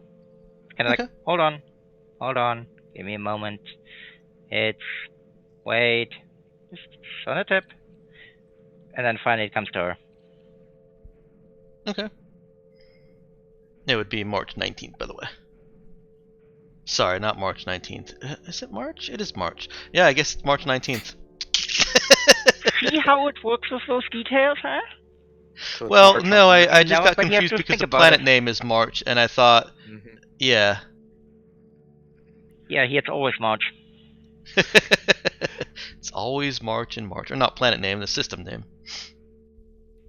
Yep. We have 1 month. Wait, what? Well, yeah, we have 1 month. It's March 19th. No, the planet, not the day.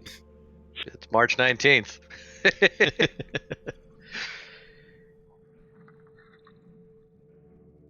But yeah, she would tell her. But if you're gonna give me 100 credits if I lose, then what do you need the winnings for?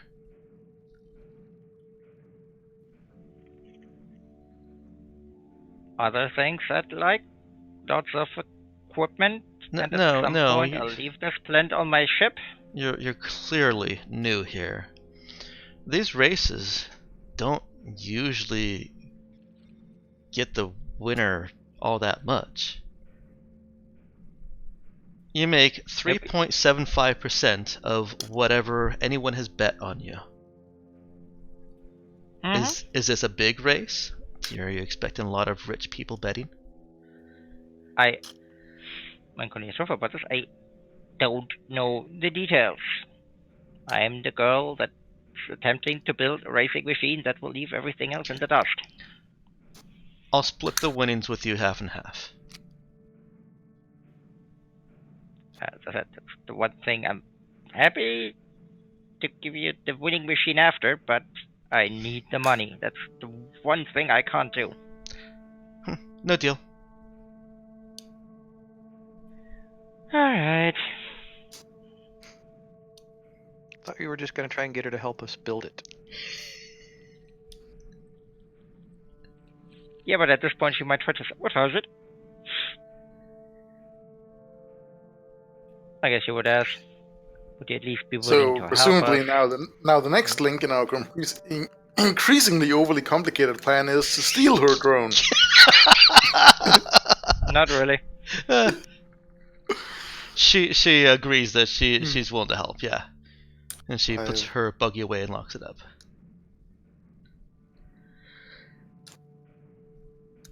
I just presume that's how we operate, continuing to add more, more and More overly complications. complicated- Yeah, but this is too close in an environment to just steal the buggy. Listen, hey, can I have your buggy? I'm trying so I don't have to build a buggy. Oh, my buggy got stolen. Hey, you have a buggy. Yeah, This is like 2 rooms over. Well, that's why it needs to be overly complicated. We'll also need to think up some way to send her off to a distant city to visit a dying relative that she'd never heard of. oh wait, but to get a dying relative that she never heard of, you need to kill someone. So Yes, add that. or to at the Not least- a problem. Assassinations are pretty cheap. Cody has the money for it. Or rather, not necessarily kill someone, but make someone dying. It's kind of interesting that we have enough money to where money isn't a problem, but we don't have enough money to actually do the thing we need. Yes. Yes, the problem. money we have is completely useless, and we don't have enough money to do the thing we want to do. First world problems. Yes. Yeah, she does agree to help. No, thank you. Quick, what are her skills? Give us the numbers. We know a spreadsheet girl. Joanna is fix and pilot. Fix 1, pilot 1. She is the aerodynamics girl. She's an Hey, aerodynamic how girl. the hell is she? She's stuck in school. Because maybe she's just like you and has poor decision making. She's But also- actually from House LaRue. As in like a subsidiary family? She's not a LaRue? Or no, wait, the place. The place, yeah. You keep, yeah. I agree that does make it confusing, but it's a fun confusion for me. Uh-huh. Considering that she is that you've just talked to a girl that has built and knows of the illegal street races.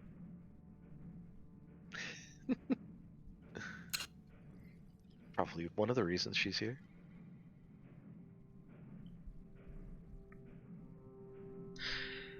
Yeah, and this is probably one of those details that Colleen might have missed, but as Dude has expressed to her, this isn't just a place for people who couldn't figure shit out, figure repair and fix shit out.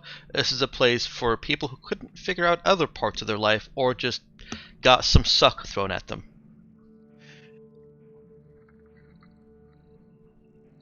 Kind of like Colleen. Yes, but well, yeah, but Cody's voluntarily stuck here.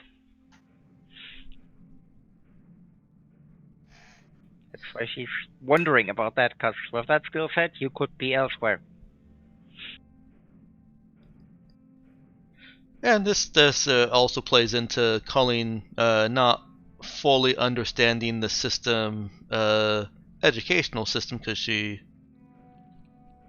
doesn't remember if she ever even knew it.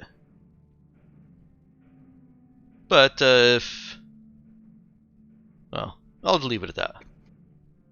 So Colleen is left with wondering if she could build that thing. Why is she here?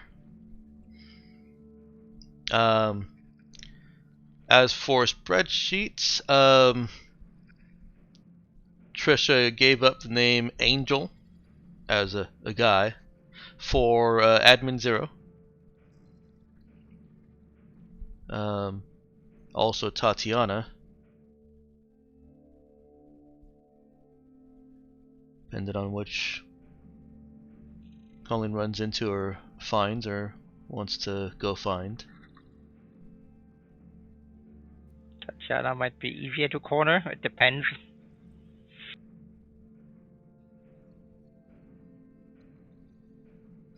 Is that who she's trying to find next? Yes. I mean, unless it's like infamous right there and Tatiana is on the other side of the planet, then no. Oh no, they're all at this school or at this hostel.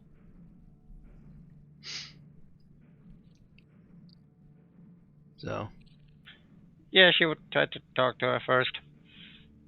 okay. Probably easier to corner some of the girls in the bathroom if necessary. Oh Jesus. Girl talk.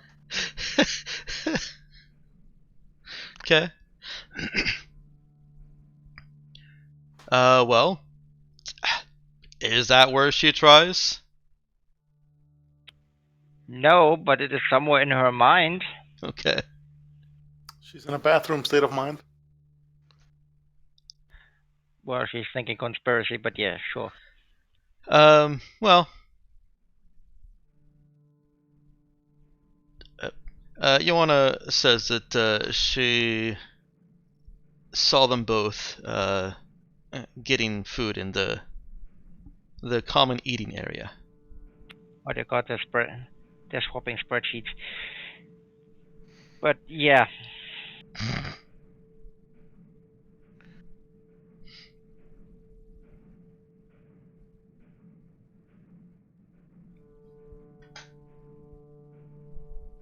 But yeah, she would hunt one done or the other. Okay.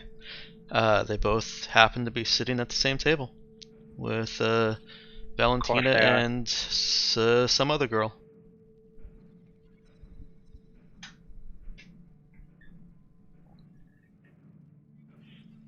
Well, I need to top up and join them for a little bit. Then can I wait for a moment to maybe ask Tatiana, hey, you have like a moment, this project I could really use your help with. Is she trying to pull one of them away? Or is she trying to talk to them Well, all more at the same like time? waiting for the opportune moment when there's like a break in conversation or some of them. Okay, so Not like she's in the trying to middle talk of to all of them. giant conversation. No, she tries to pull her aside, but not as in the middle of conversation, hey, step over here for some conspiratorial talk. It's more like some small talk, some high, and then waiting for a decent break where she could basically extricate herself and her from that without anyone going, what are those two up to? Okay. And is she, since they're both there, is she targeting Tatiana or Angel? Tatiana first, see how that goes. Okay. Into the backup. Unless it really looks like those two are swapping their spreadsheets. No, not really. All right. We're gonna shortcut this just a little bit. Why don't you have? Why don't you go ahead and give me a charisma talk roll to try and convince Tatiana to help? Can I make it a connect roll? Nope. This is talk. You're not trying to make future connections on this one. You're trying to bring her Well, immediately to assist. that's more think I'm trying to get the person with the skill set I require. But okay.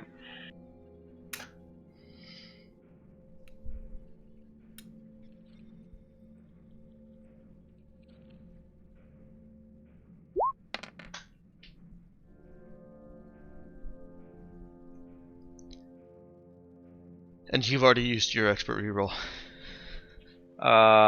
Well, is this a new scene? It's not a new scene.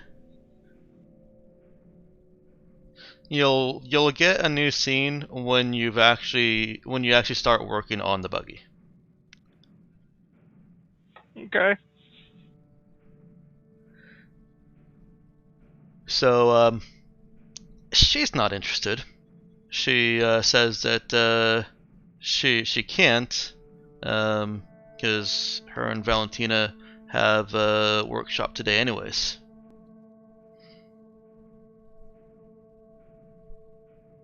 Oh well.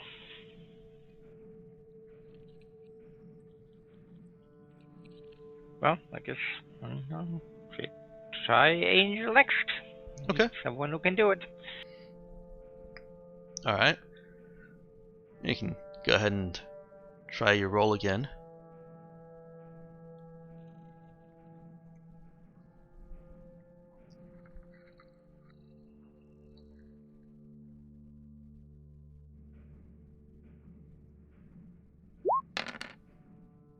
Yeah, that's better. And it is sufficient for Angel. He's in. Awesome. Welcome to the team.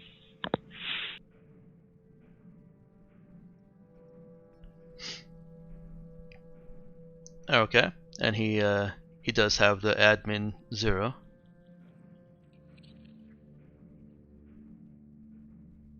That admin 0 is basically to get to know how and properly get the right materials delivered, because the extra for the materials, the +2 for the materials, is stuff that's not available at the school. So you'll be paying the 2K, ordering things, and he's getting them here in time.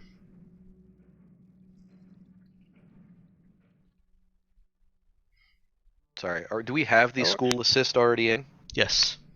Okay, cool. So...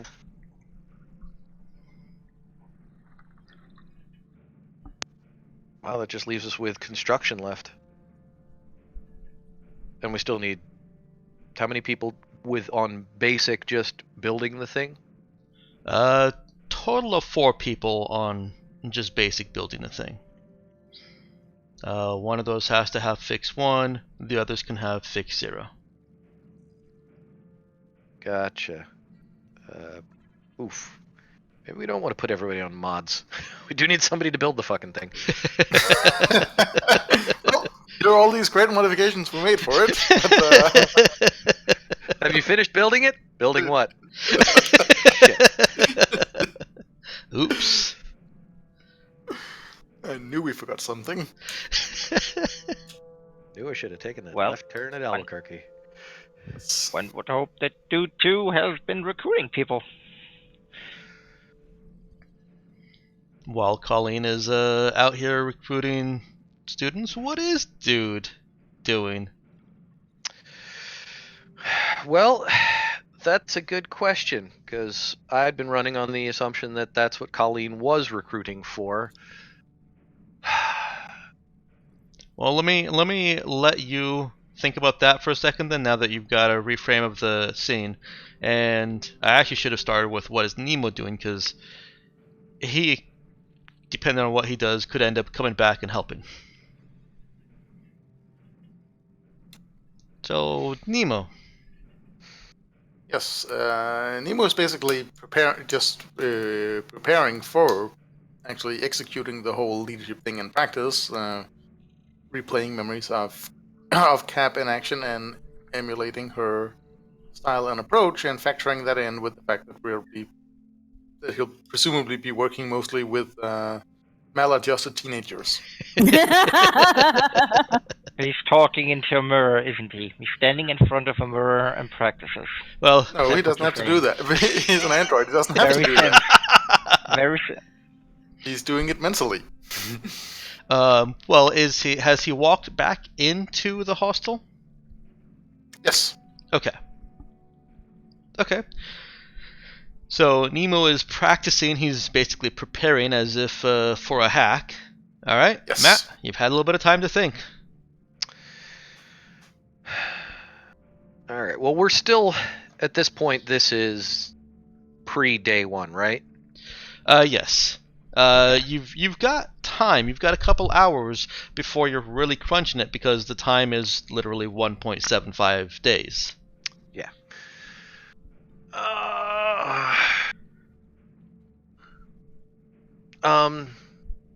Has Colleen been at least updating Dude via text on what she's been accomplishing? Well, yeah. Okay. Found the spreadsheet guy. Yeah, makes sense. Because we want to be coordinating this.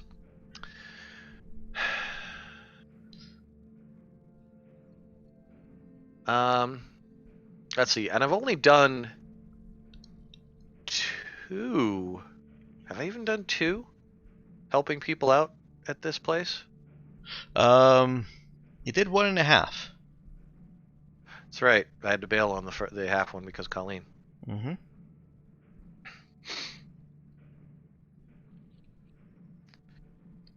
All right.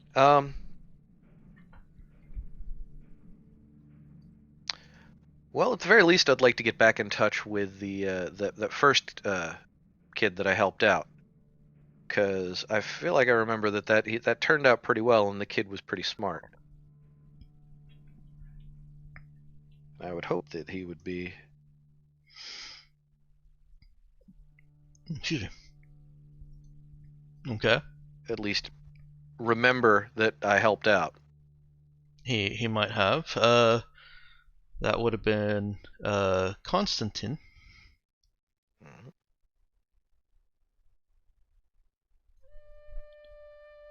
Mhm. Well, Oops. dude would. Wrong music. There's nothing wrong with this as music. Well, it's not the march music.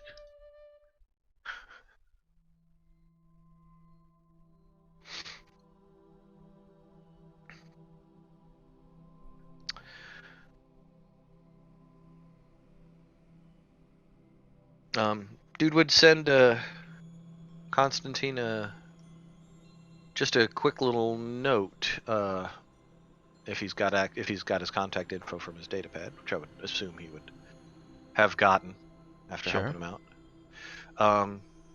Just kind of a hey man, checking up on you, making sure everything was working out with what the thing I helped you out with, and hoping that things are treating you right. I'm putting together some people to do a quick 2-day rush build on something for a friend, and was wondering if you had a time to maybe jump in on that, because I could certainly use people that know what they were doing. Okay. He sends a message back, says call him.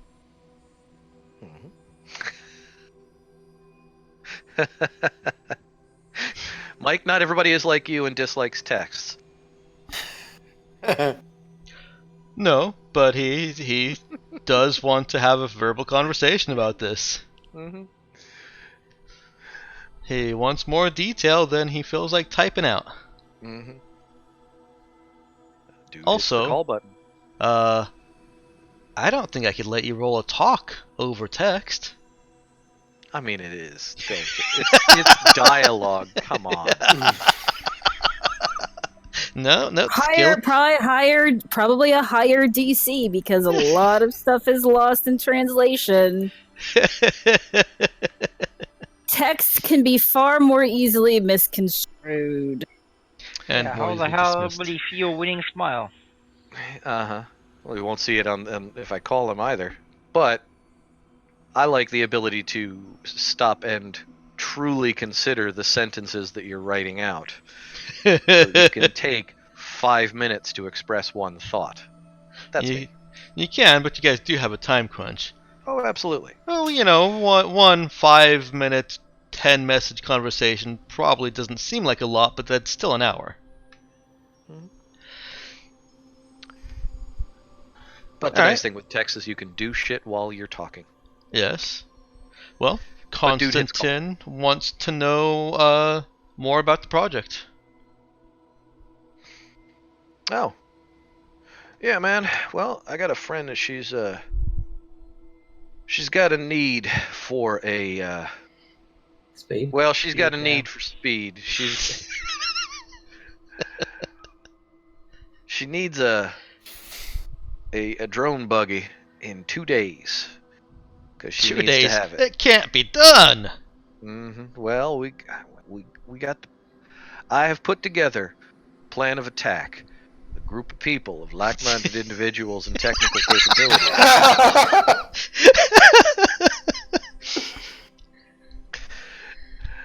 And I feel really very confident that we can get this done in the 2 days that we got.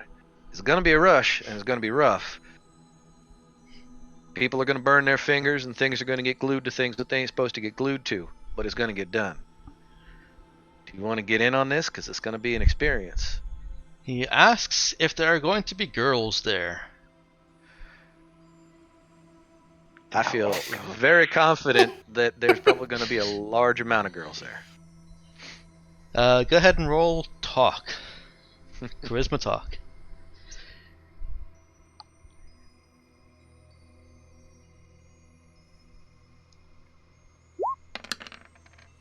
He is in. Right Go ahead on, and let my go. man. I knew I could count on you. And he's just a fix oneer. Right on. Construction. Uh-huh.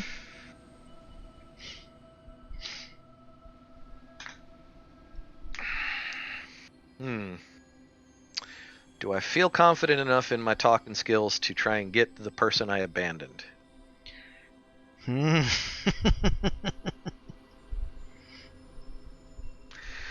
Nah, because that's not making something up to somebody. That's not doing that's not doing something for someone and then asking them to help you later.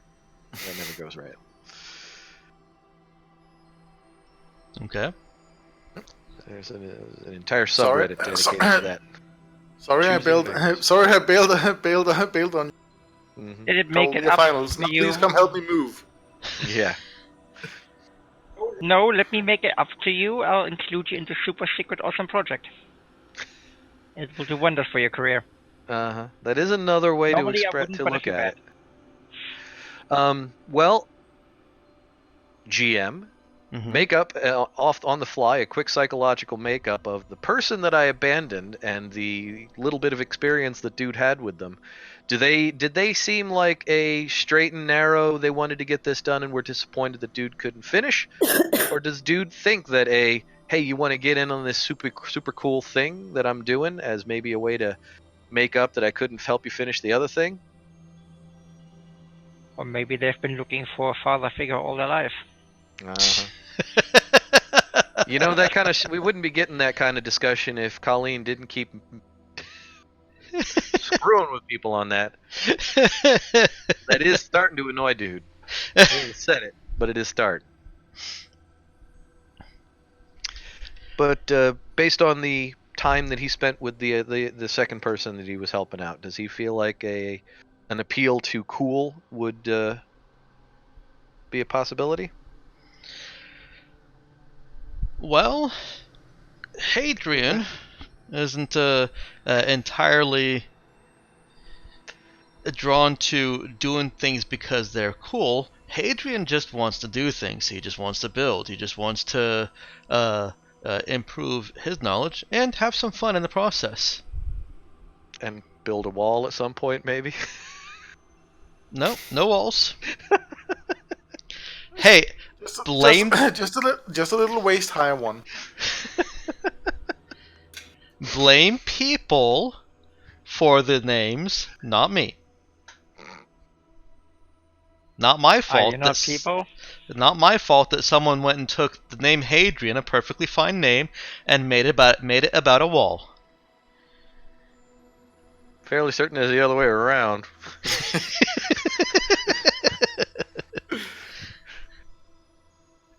I have no idea what you're talking about. In all fairness, it was the one time a wall worked. That is the funny part. And it was only waist high. Damn, they built a wall. Shoot, I guess we gotta go home. No, I mean we gotta go home. We just can't. It's a wall, man. Them's the rules. Those are the rules of war. We have to follow the rules. Mm-hmm. We didn't bring any siege engines. There's a wall. Can't cross it. Have to go home. I have to imagine there was at least a couple of people like, but. I don't know. There were actually multiple raids on the wall. Oh, Obviously. The point is just that it is a defensive emplacement on top of a hill. Be that much taller as long as it's manned.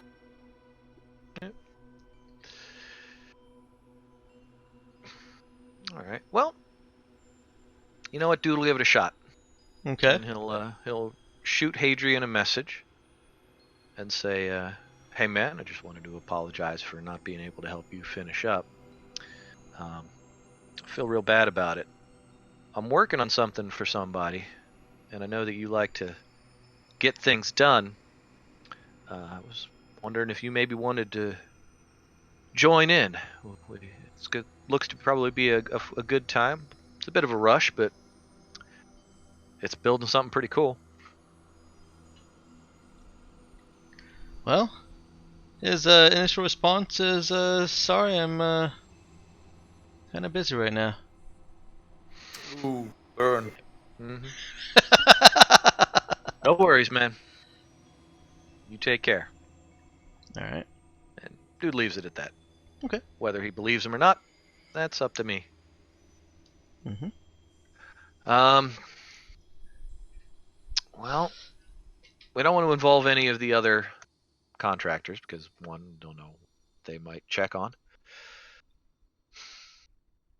But we need at least 3 more for construction. We can't put Nemo on construction because he doesn't have any fix at all. Doesn't he have fix 0? Fix 0, yes. Oh. Do we need Nemo on leadership once we get started? He can do other things too. Okay. Well, he can also Can he, occupy though? one of the build slots. Okay. So as long as all right, so he can, as long as we're not using him for any of his other skill slots, we can slot him into build. Yeah. The lead thing isn't going to be a full time. He's walking around, peering over everybody. He will have to, take himself away from whatever he's doing every now and then. But So it's not construction site supervisor. no. Stand Was there, more watch thinking- everybody build. Galley. He walks up and down, cracks the web. Mm-hmm. I am leading. You are standing there. I am leading here. Roll faster.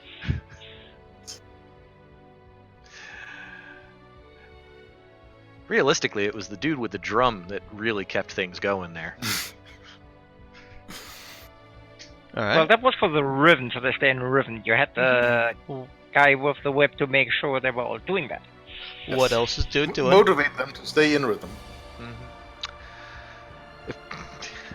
I need a drum for motivating to stay in game.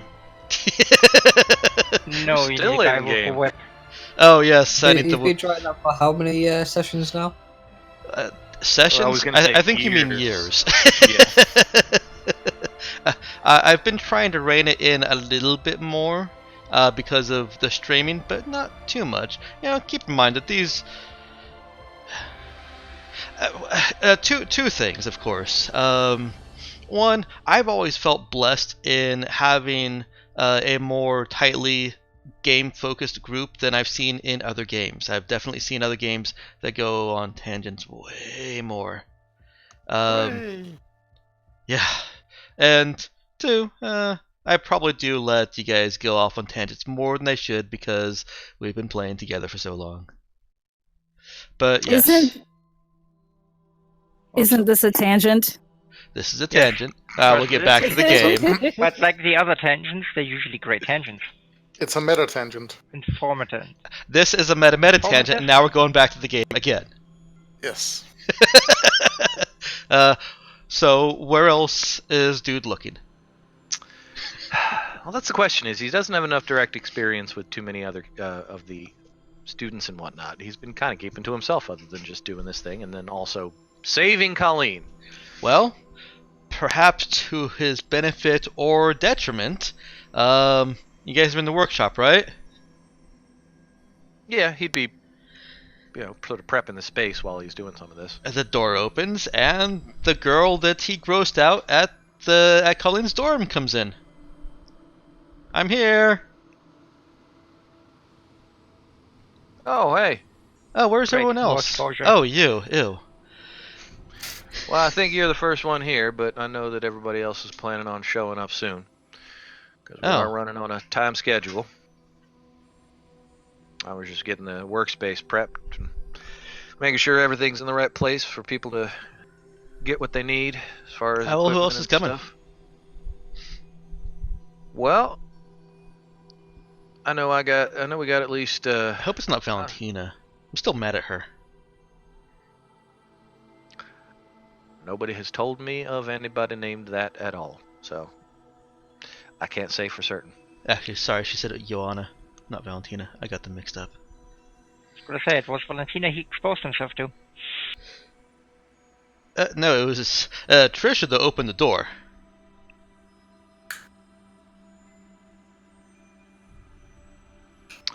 No, I can't remember anymore. I remember though it was Wait, Trisha. what? It was Trisha and Joanna that got into the fight. And I think I got Constantine coming soon. Oh, he's cool. Yeah, I knew what he was doing when I was helping him with his other project, so he's going And to she help out on starts this one. talking about one of his projects. Now,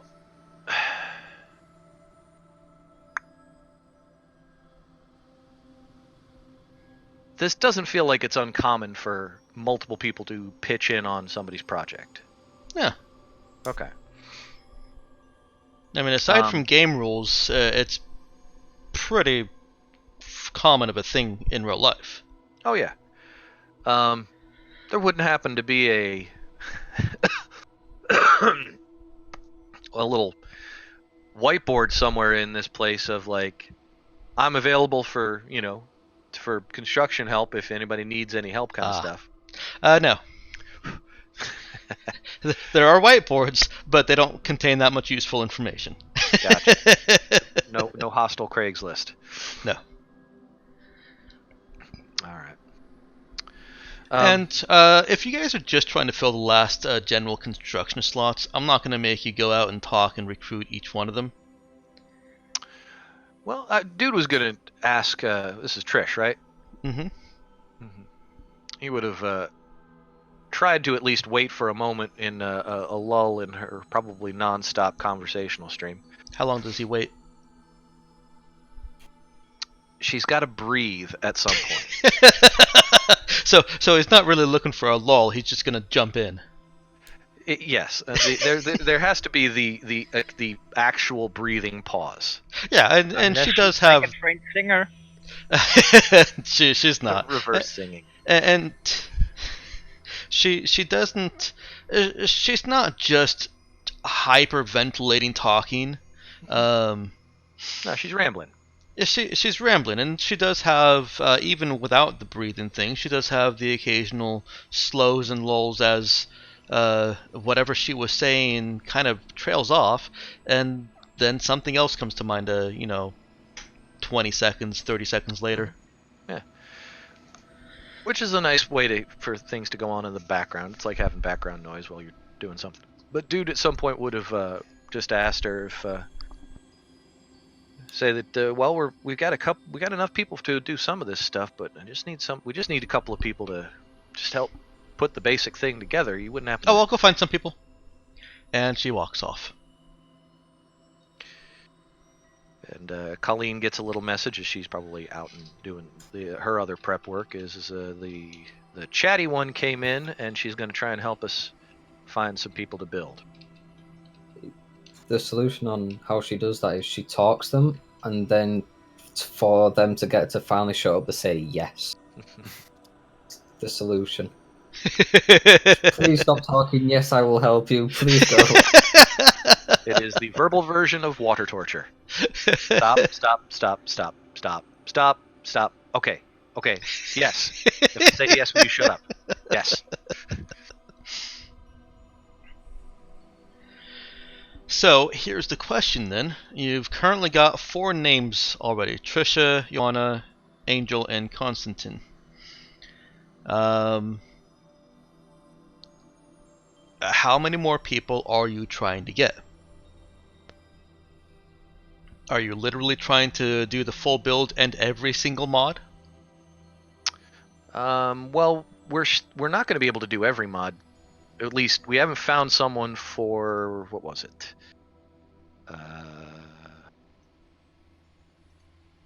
building. Well, Yeah. I don't want to put. I mean, technically, I guess I could have put Constantine on construction, but I didn't want to. Mm-hmm. I wanted to put Constantine on build. So I figure, unless Nick's got another thought, I figure we leave at least more. We've got engine and computer for Colleen and Dude. We've got what's her face for aerodynamic. Mm-hmm. Got Who did you get materials for? covered. Yeah, who did you get for materials with Admin 0? That Angel. was Angel. Angel, right? So yeah, that leaves us with the construction left over. I mean, I don't want to waste. I don't want to spend that much more time trying to find somebody to fill in that last mod when we can just move to fill all the build slots and get trucking. Okay. I feel okay with only having plus 1, 2, 3, 4, 5 to speed. All right. But that's me.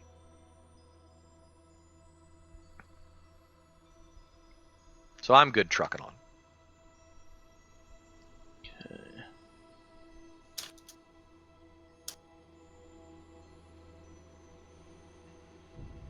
And Nemo is just on build, right? Yeah.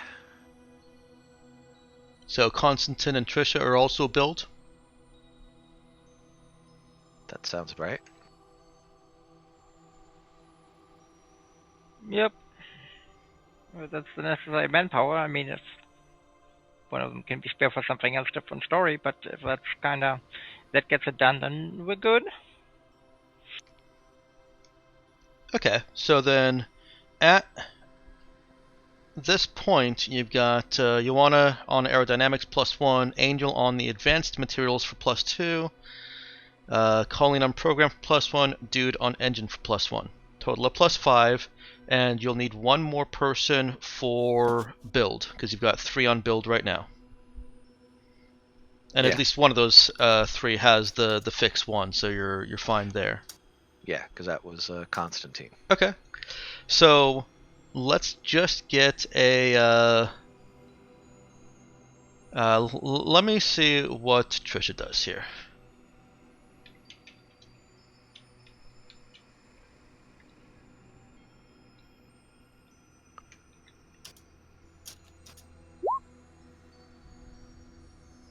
Trisha is not able to make any such connections, so it's going to fall to one of you two. And this one will be a connect roll because I'm not putting you directly in the face of somebody. You've kind of run out the list of go here, go to this person. I gotcha. Well, I'm at connect +1. Would it be connect charisma? It would be charisma. Mm-hmm. What have you got, Nick? Technically, I have Connect 2, but keep in mind I still have a headache. And if you do the roll, Colleen can help. Yeah. If the two of them coordinate their efforts and spend time on it, yes. Yeah, because at this point we've run up against, well, there's nobody else, and we're talking to each other, trying to be like, okay, who can we get? We need one more. And here's another, in my opinion, substantial difference between Connect and Talk. Connect is going to take you some time. It's closer to streetwise than it is to diplomacy. Right. Is it going to burn into our time for construction? No, you're getting close though. Okay. All right. Well, go ahead and do you want to roll for assist? Yes. All right. Do you need a leadership role from Nemo? Not yet, no. Okay. And as people are starting to arrive, Nemo is actually being needed to coordinate anyways. Nemo's time is going to be very occupied at the beginning. Makes sense.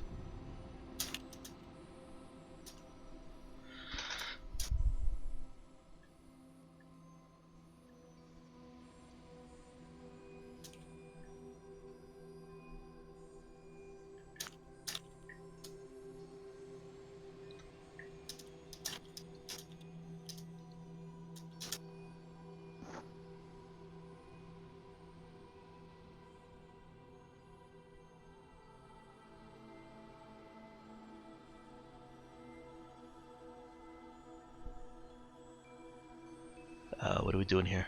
I was gonna say I think we're waiting for Nick to roll for assist. Yes. Yeah, but that's independent of your roll. If you roll high enough, I get a +1, right? Mm-hmm. Yeah. So don't you have to roll it first? No, I'm using the special, the just a kid. Oh, okay. Just the advantage of not having a penalty if I mess up. Correct. And Oh, it's a you gotta- +2 if I make it. That's why. I do still want the assist roll to be made before the Okay. skill roll. Oh, you got another focus? No, that's my special. That's why Gotcha. having Colleen along usually is a good idea. For certain things. Gonna say, sometimes yes, sometimes no.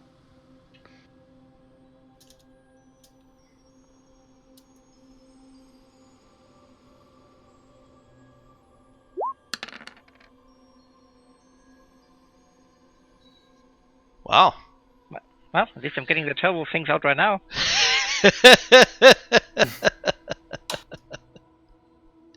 Well, That's a crap roll.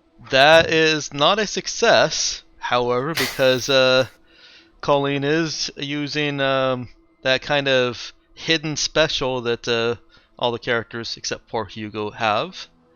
It doesn't count as a penalty on dude's roll. It just doesn't help.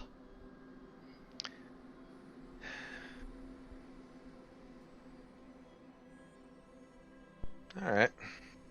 So just connect charisma Connect charisma. at a +0.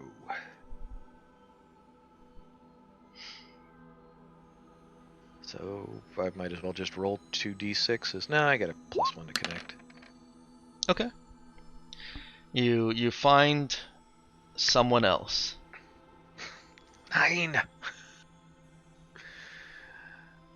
Why Cool. did I close that document? Let me pull that document back up, because I need a name. Everyone must have names.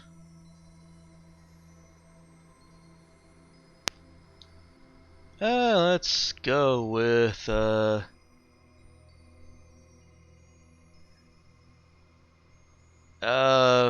why not Albus?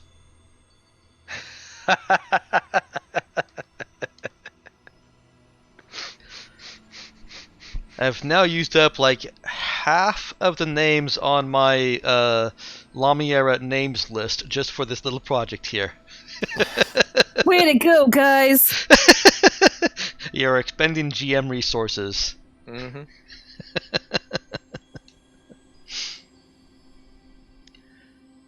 Okay. We're going to get a lead roll from Nemo, just to get this all started up. In which case, I also would like to help. You may. Okay. Let's go ahead and get Colleen's roll first, then. Well, it's the same thing, but Understood. Mm-hmm.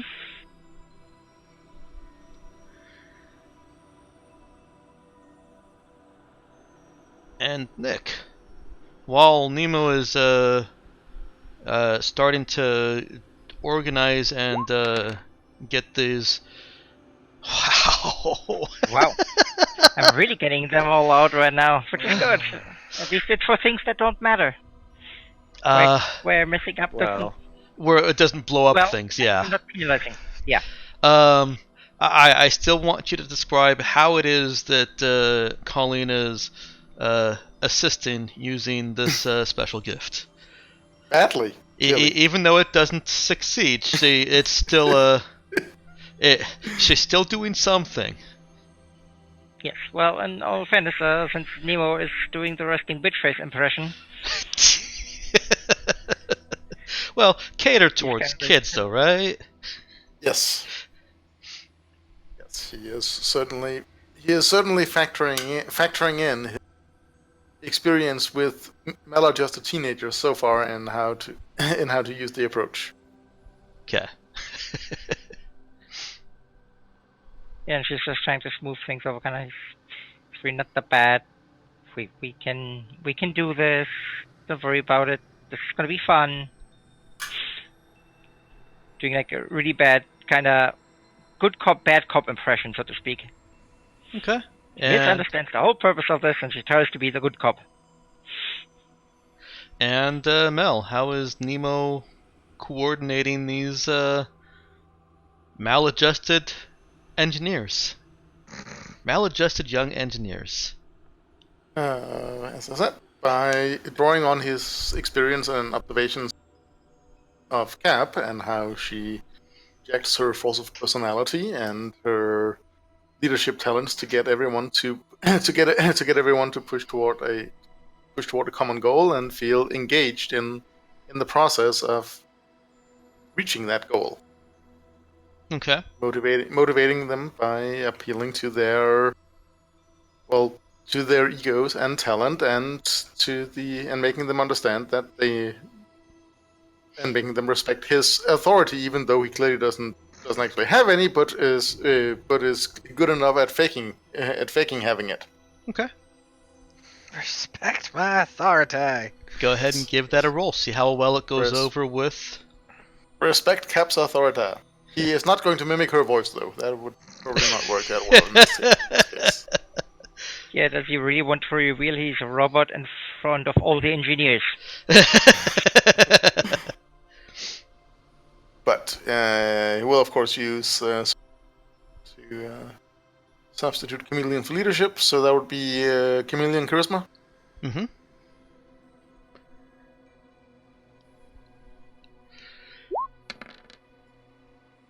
And there you go. And that is a good roll. Okay.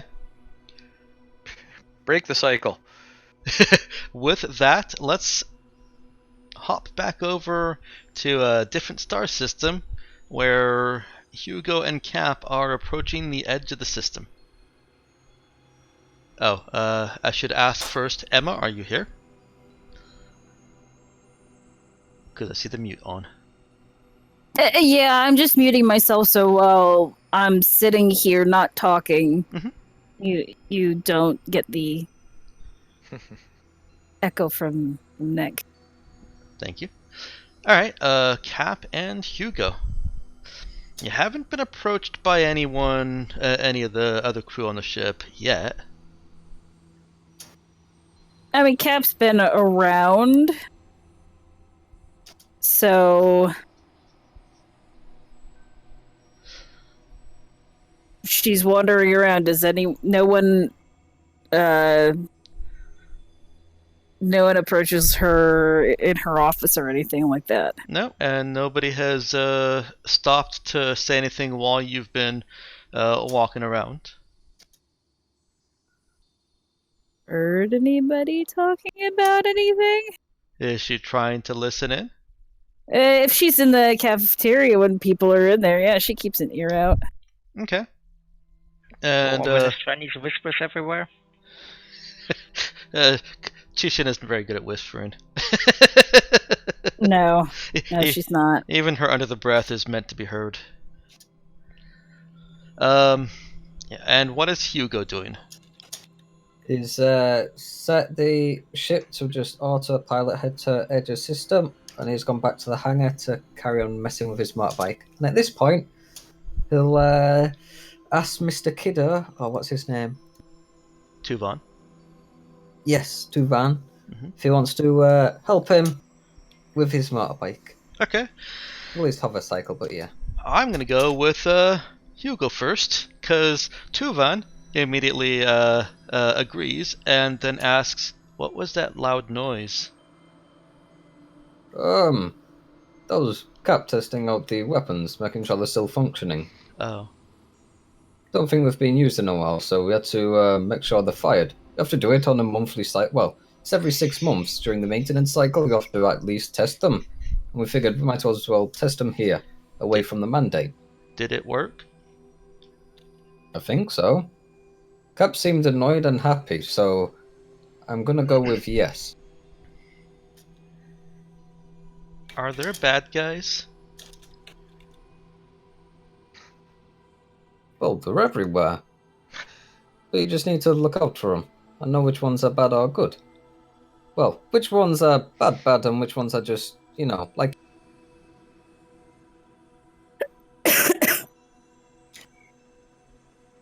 Would you consider me bad? No. Do you have a Slurpee? No, I've been thinking though.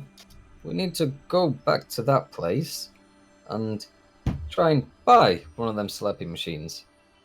Okay. Yeah, I'm thinking of putting it towards Cap later on, seeing if when we're around that system, see if we can just do a little diversion and try and buy a vending machine. What's a You mean he's vending machine? It's kind of like a drinks machine, but you also get other stuff in it. What other stuff? You could get all sorts in it. Like, what food do you like? Slurpees? Slurpees, that'll be on the side with a little cup holder, and then you just push a button, it goes and fills it up. Then you can also push another button and say, get something like,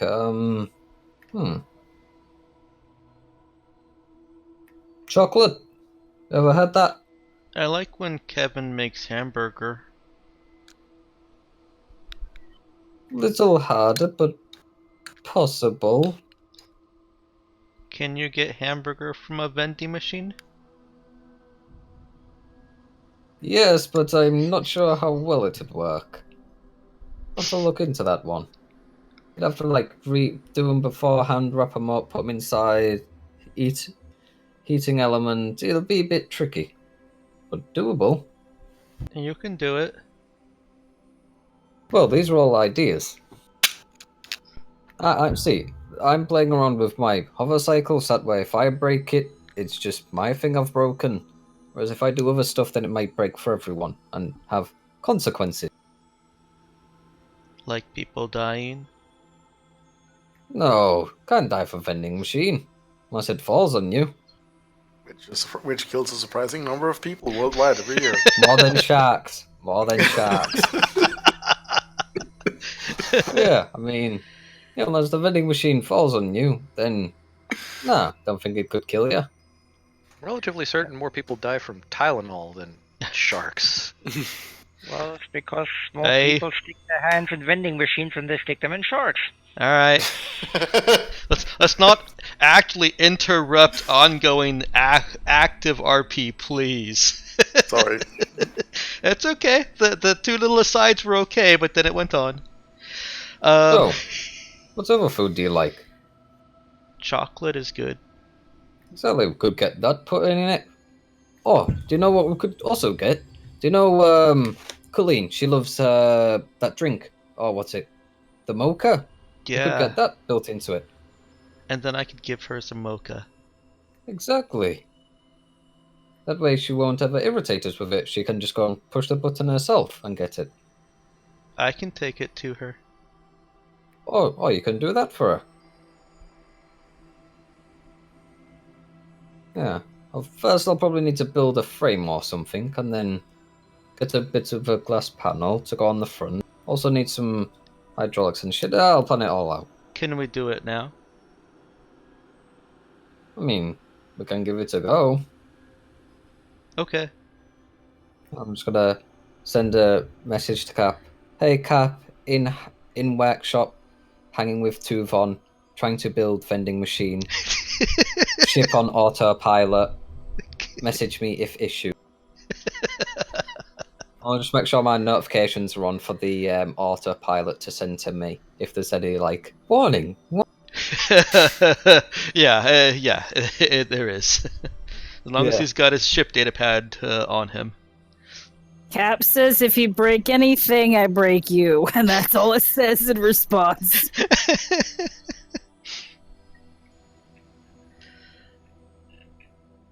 Yeah, do we have a vending machine on board or anything to that? No. No. Good. I was gonna say, otherwise Hugo might have. Ooh, that's useful. No, but yeah, Hugo will. You have scrap on him?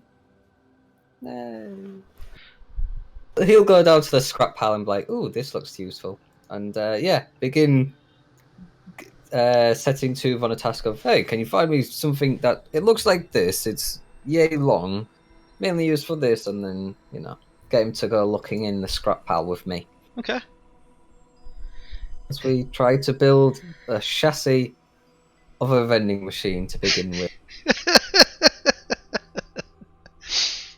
All right. Well, that's gonna occupy Hugo and Tuvan for a while.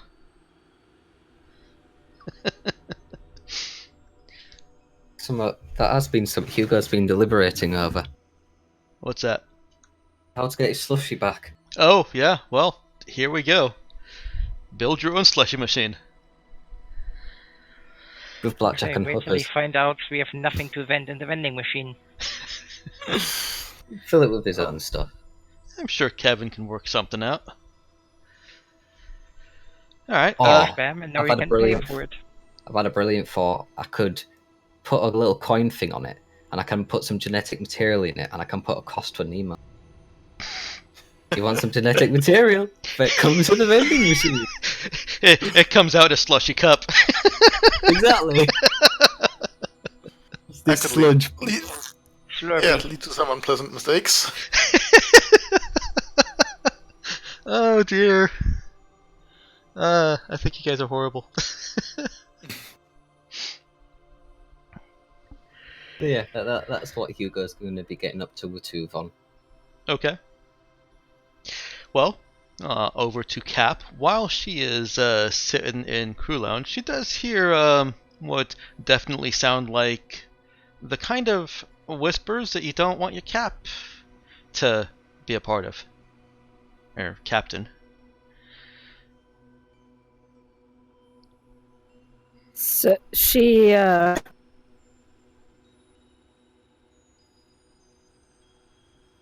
kind of, well, she'll look over at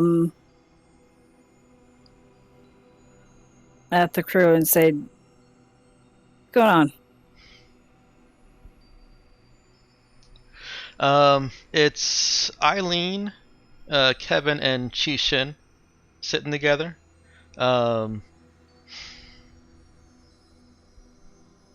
Chi-Shin's whisperings were, of course, not Really loud.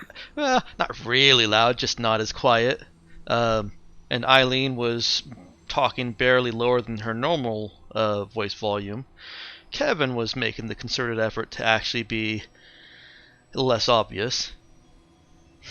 And they all look a little bit, well, all except for Eileen look a little bit sheepish at being called out.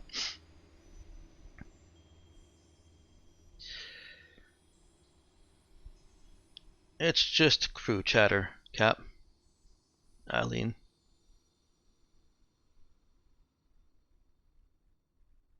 You have questions that I can answer for you?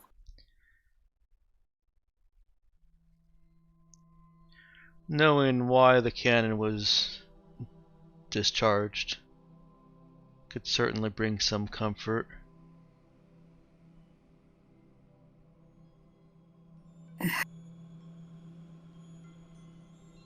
But it is not our place to demand questions, or to demand answers. Something sharp and Chinese from Chi-Shin. Can you repeat that in English?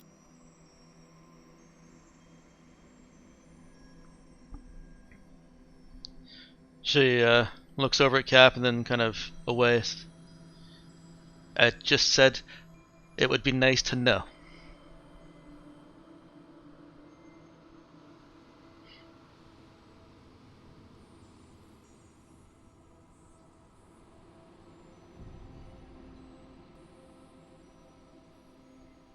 How does Cap answer this? In our own words. You're not helping. With delicate but powerful words.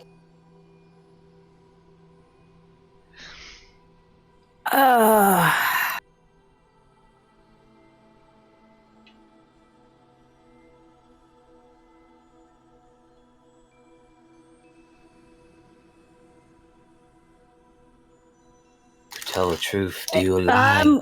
Shut up. You're conjuring. No, you're not. I'm thinking of how Cap would work, okay?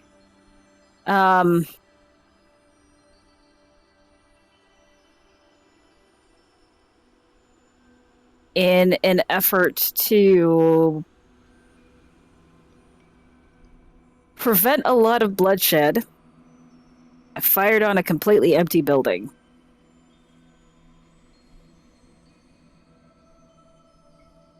On what was what was the planet name? Ingibio. On Ingibio.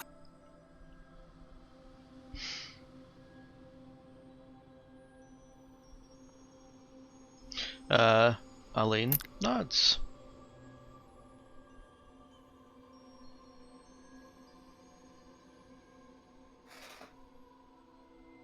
People who asked for my help, who were being treated. And she describes the way that the Ingibians were treating the refugees. Mm-hmm. We attempted to get them to negotiate in good faith first.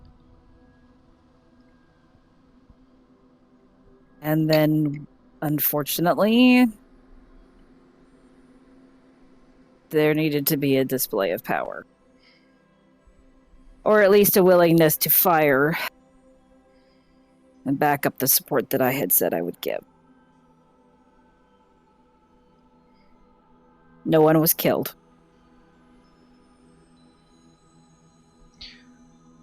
Aline asks, is it out then? Are we the Raza? We were temporarily.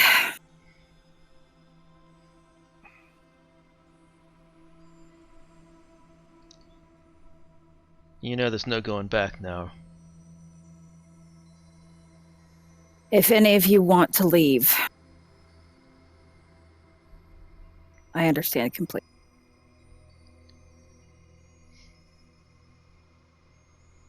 I felt like I had to help them.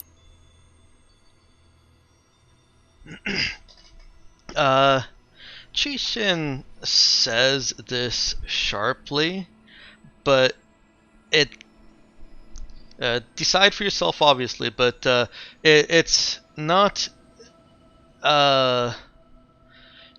absolutely sarcastic what she says, and she says or asks, why not just bring all of them aboard? Well, not all of them, but why not just bring them aboard? Didn't Cap... thought I suggested helping them relocate. You might have.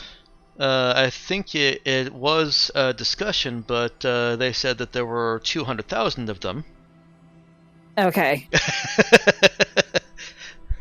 That's what I thought. I'm like, it was way too much of a large number for us to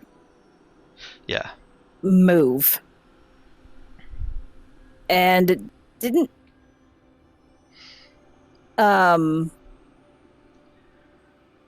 there were objections from the Shinobu also. Yeah. They wanted to be here where Shiro left them, and also didn't see much hope for prospects on other planets. Right, because he had to basically specially negotiate just to get them. Like, the Ingibians owed him a favor. Mm-hmm. A huge favor. Mm-hmm. And this really was the only place that they had to go. Yeah. And Cap will explain that. Chishin kind of rocks back. I think Kevin would have a hard time cooking that many. We don't have that. We don't have the systems to support. She stops herself from rolling her eyes and says, "That's what I mean." Cap nods. I'm so surprised Chishin hasn't been spaced yet. She's useful. I was gonna And say, she... being a sarcastic asshole isn't a capital offense. Capital offense. Boo. Boo, Mike. Boo. Yes. Boo that Boo. man.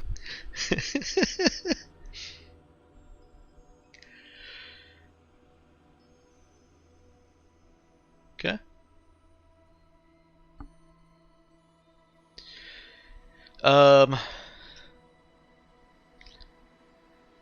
Eileen excuses herself from Kevin and Chishin, and they go back to talking quietly-ish. Eileen comes over and sits with Cap after a very brief gesture of "May I sit?" She does actually wait for Cap's response. She doesn't just gesture and then sit. Sorry, what was that again? It was you broke up a little bit for me. Oh, Eileen comes over and gestures, essentially asking permission to sit with Cap. Cap will give her permission. She sits and leans forward a little bit, lowers her voice. Does this ship have any kind of alerts or station notices?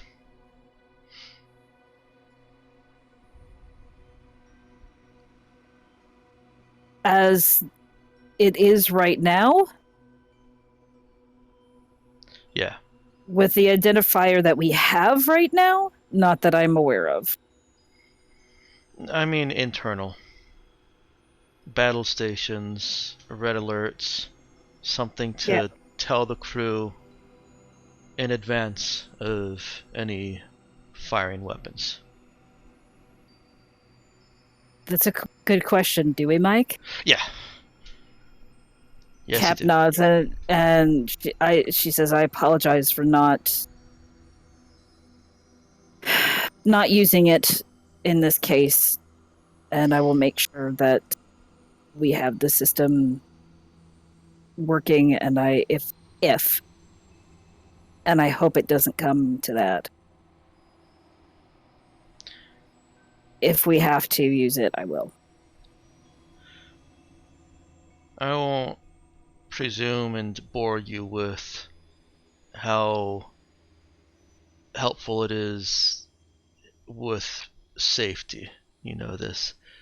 But with crew morale, having a gun fired without knowing it's going to be fired sounds like we've been surprised.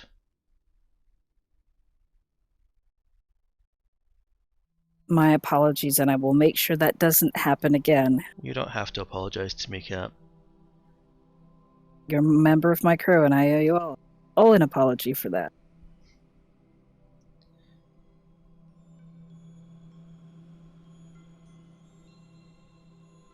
Well,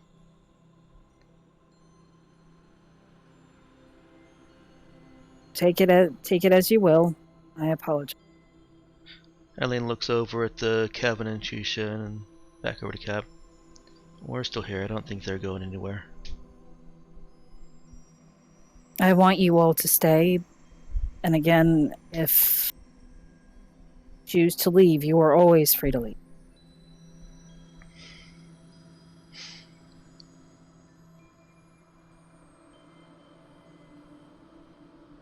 Next time we find ourselves in the Andoys system, can we use some of your crew to check in on my daughter? Yes.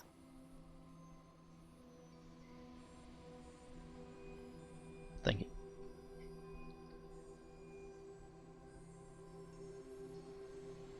you. I want her to be safe. Yes. Thank you, Cap. By your leave, I think I should take a look at the alert systems so that I can prepare a briefing for those who have never been on a ship before until now.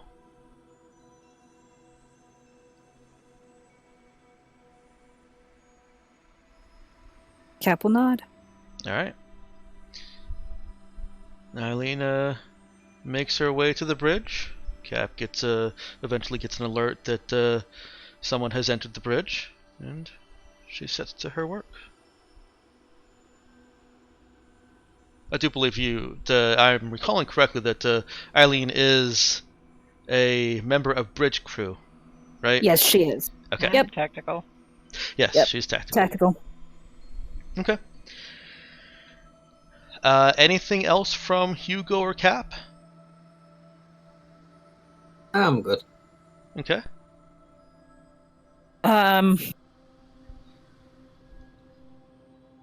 Cap will go back to probably drinking very, very dark coffee at this point, and yeah, Okay. finishing her cup of coffee, trying not to have RBF. Oh.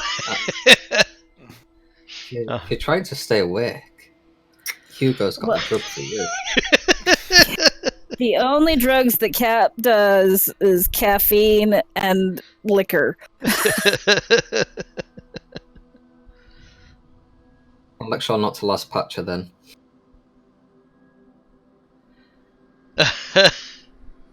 Well, that's somebody else doing a drug to her. I'm doing Yeah. drugs to you. And they might end up with broken fingers. Well, Laz Patch would be a resuscitation. Lazarus Patch. Sorry, I misheard. No, it took me a second to figure out what he was, what Laz Patch is, and then I'm like, oh, Lazarus. Yes. Yeah, Hugo's just going to be wrecking the chassis for a vending machine. Okay.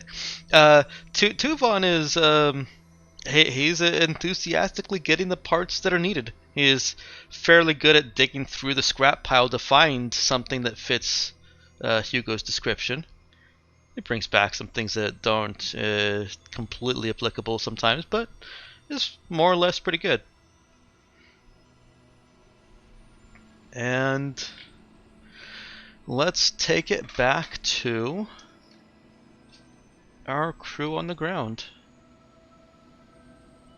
Oh, I forgot to change the music again. Oh, well. The away team. Yes, the away team. The far away team right now. Yeah, very far away team. Dude has not started growing a beard. He has But not pulled the Riker how- maneuver on any chairs. Yeah, I was about to say, how does he sit on chairs? Alright, you've got Does Nemo have a cat though? 6. You got 5 people helping you out. Wait, we would actually be Wesley. We would be Wesley, Data, and Riker, wouldn't we? Pretty much. The second in command, the android, and the kid. Yep. Yeah.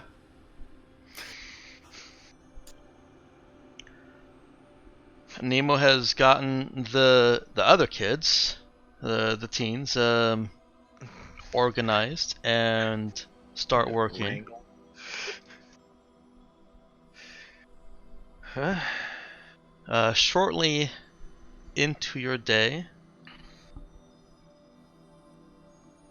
Where am I? There we go.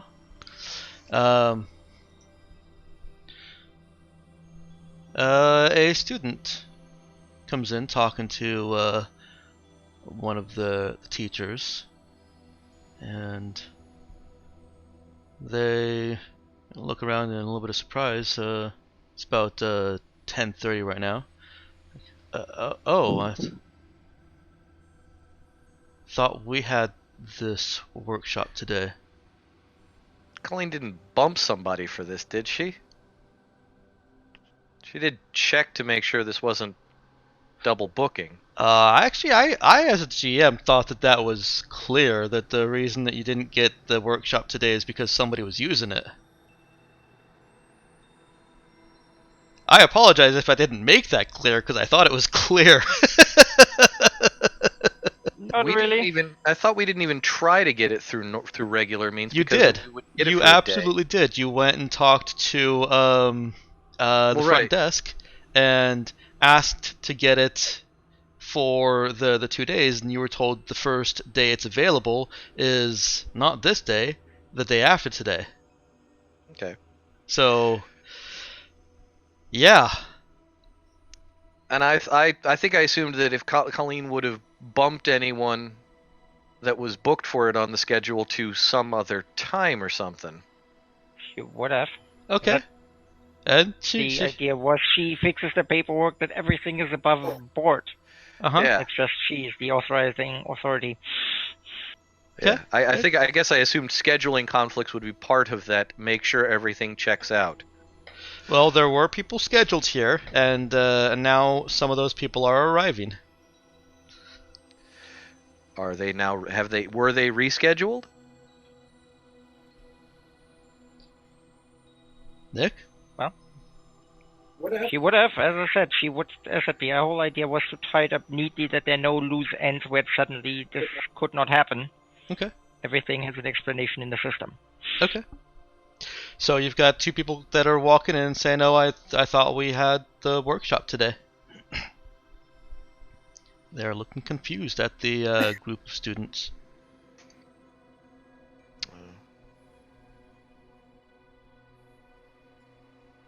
And I think, yeah, well, dude would probably look up from what he was doing and say, I think we had a bit of a reshuffle. We had some schedule and conflicts that they shuffled things around. I think you got bumped, but you might want to take a look. Okay. The teacher certainly pulls out his data pad and takes a look. Students kind of looking over his arm. Well, yeah, all right.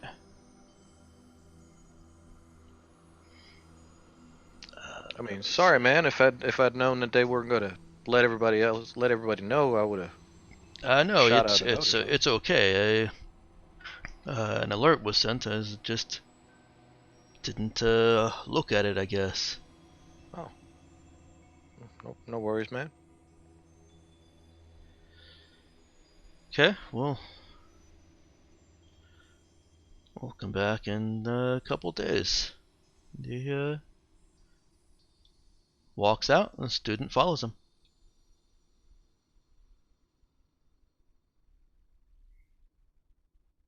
They get interrupted a couple more times by people who apparently don't read their messages. I'd like to think after the second time that happens, Colleen posts one of her infamous flyers on the door. May they live in infamy.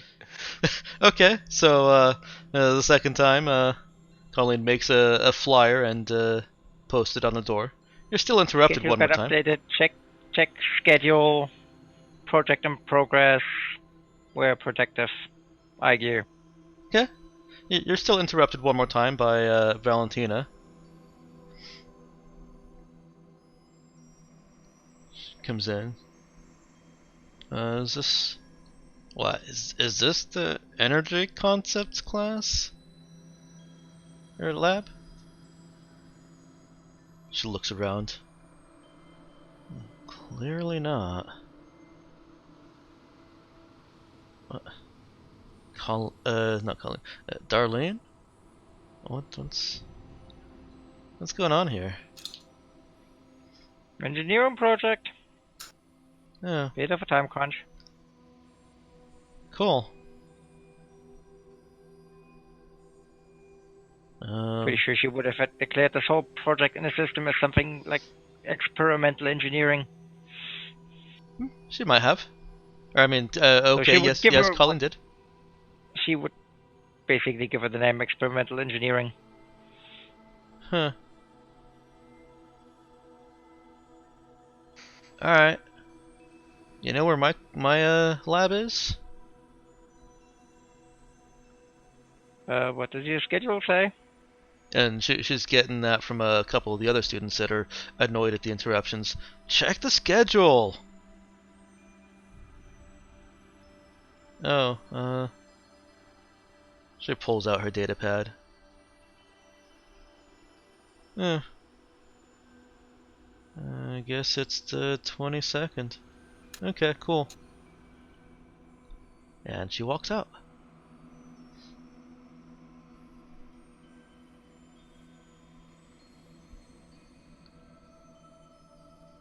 Oh well, back to work. Alright.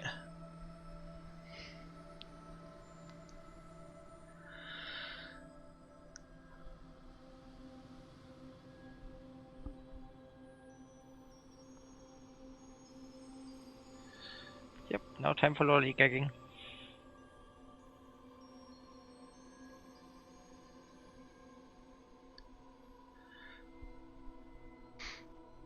Huh.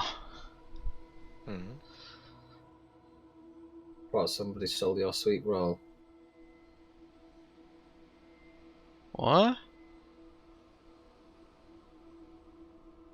No, with Colleen saying no lollygagging. I was being the other guard saying that somebody stole your sweet roll. No lollygagging. I see you like to use the sword.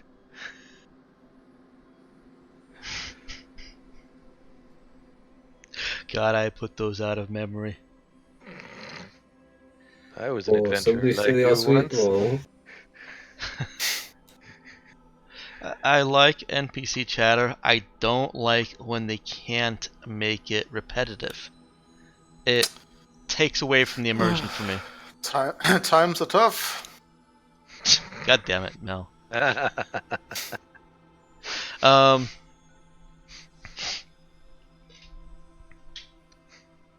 Trisha is chattering throughout, just as was expected, and there's a good bit of conversation going at each of the various stations.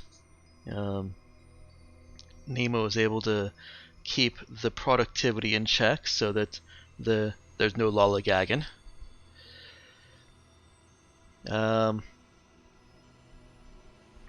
But about midway into the afternoon, Trisha looks at her phone or her data pad. She's done this periodically throughout the day, checking various things and distracted. Just uh-oh. Darlene? Darlene! She shouts across the workshop. What's up, Trish? And she shouts across the workshop, "This might be trouble!"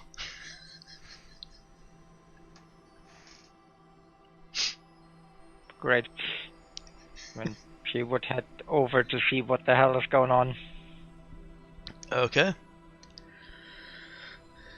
While Darlene is walking over there, Trisha is making she's trying, but she's not doing a very good job of telling people that her previous shouting for Darlene and shouting that there might be trouble did not really mean anything, and there's not really any trouble. People don't I seem to also believe. feel Trish is the kind of person that does scream that sort of thing a lot. Where every minor complication is the end of the world and she makes it known. No, Oh no, this is terrible. What? I no, didn't get the cap off my script.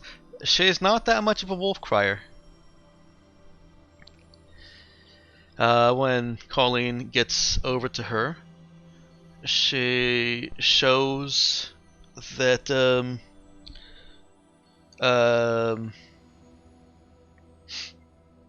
well, posted somewhere that she has access to is a call for a very quick impromptu meeting of the teachers with the headmistress.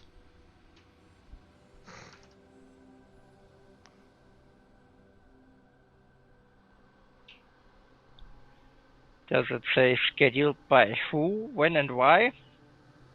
It's really just a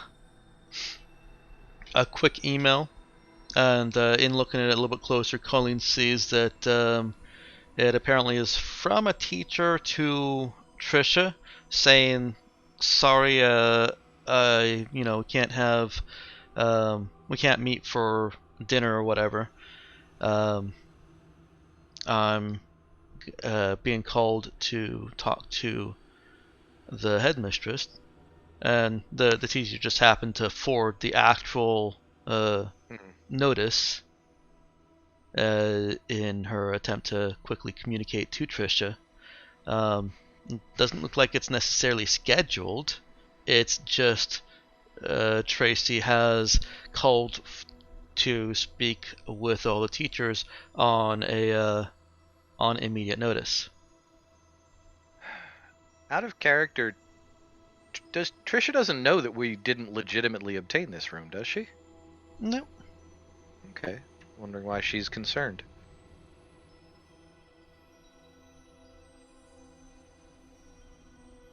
And I think that's a good place to go ahead and call it a game.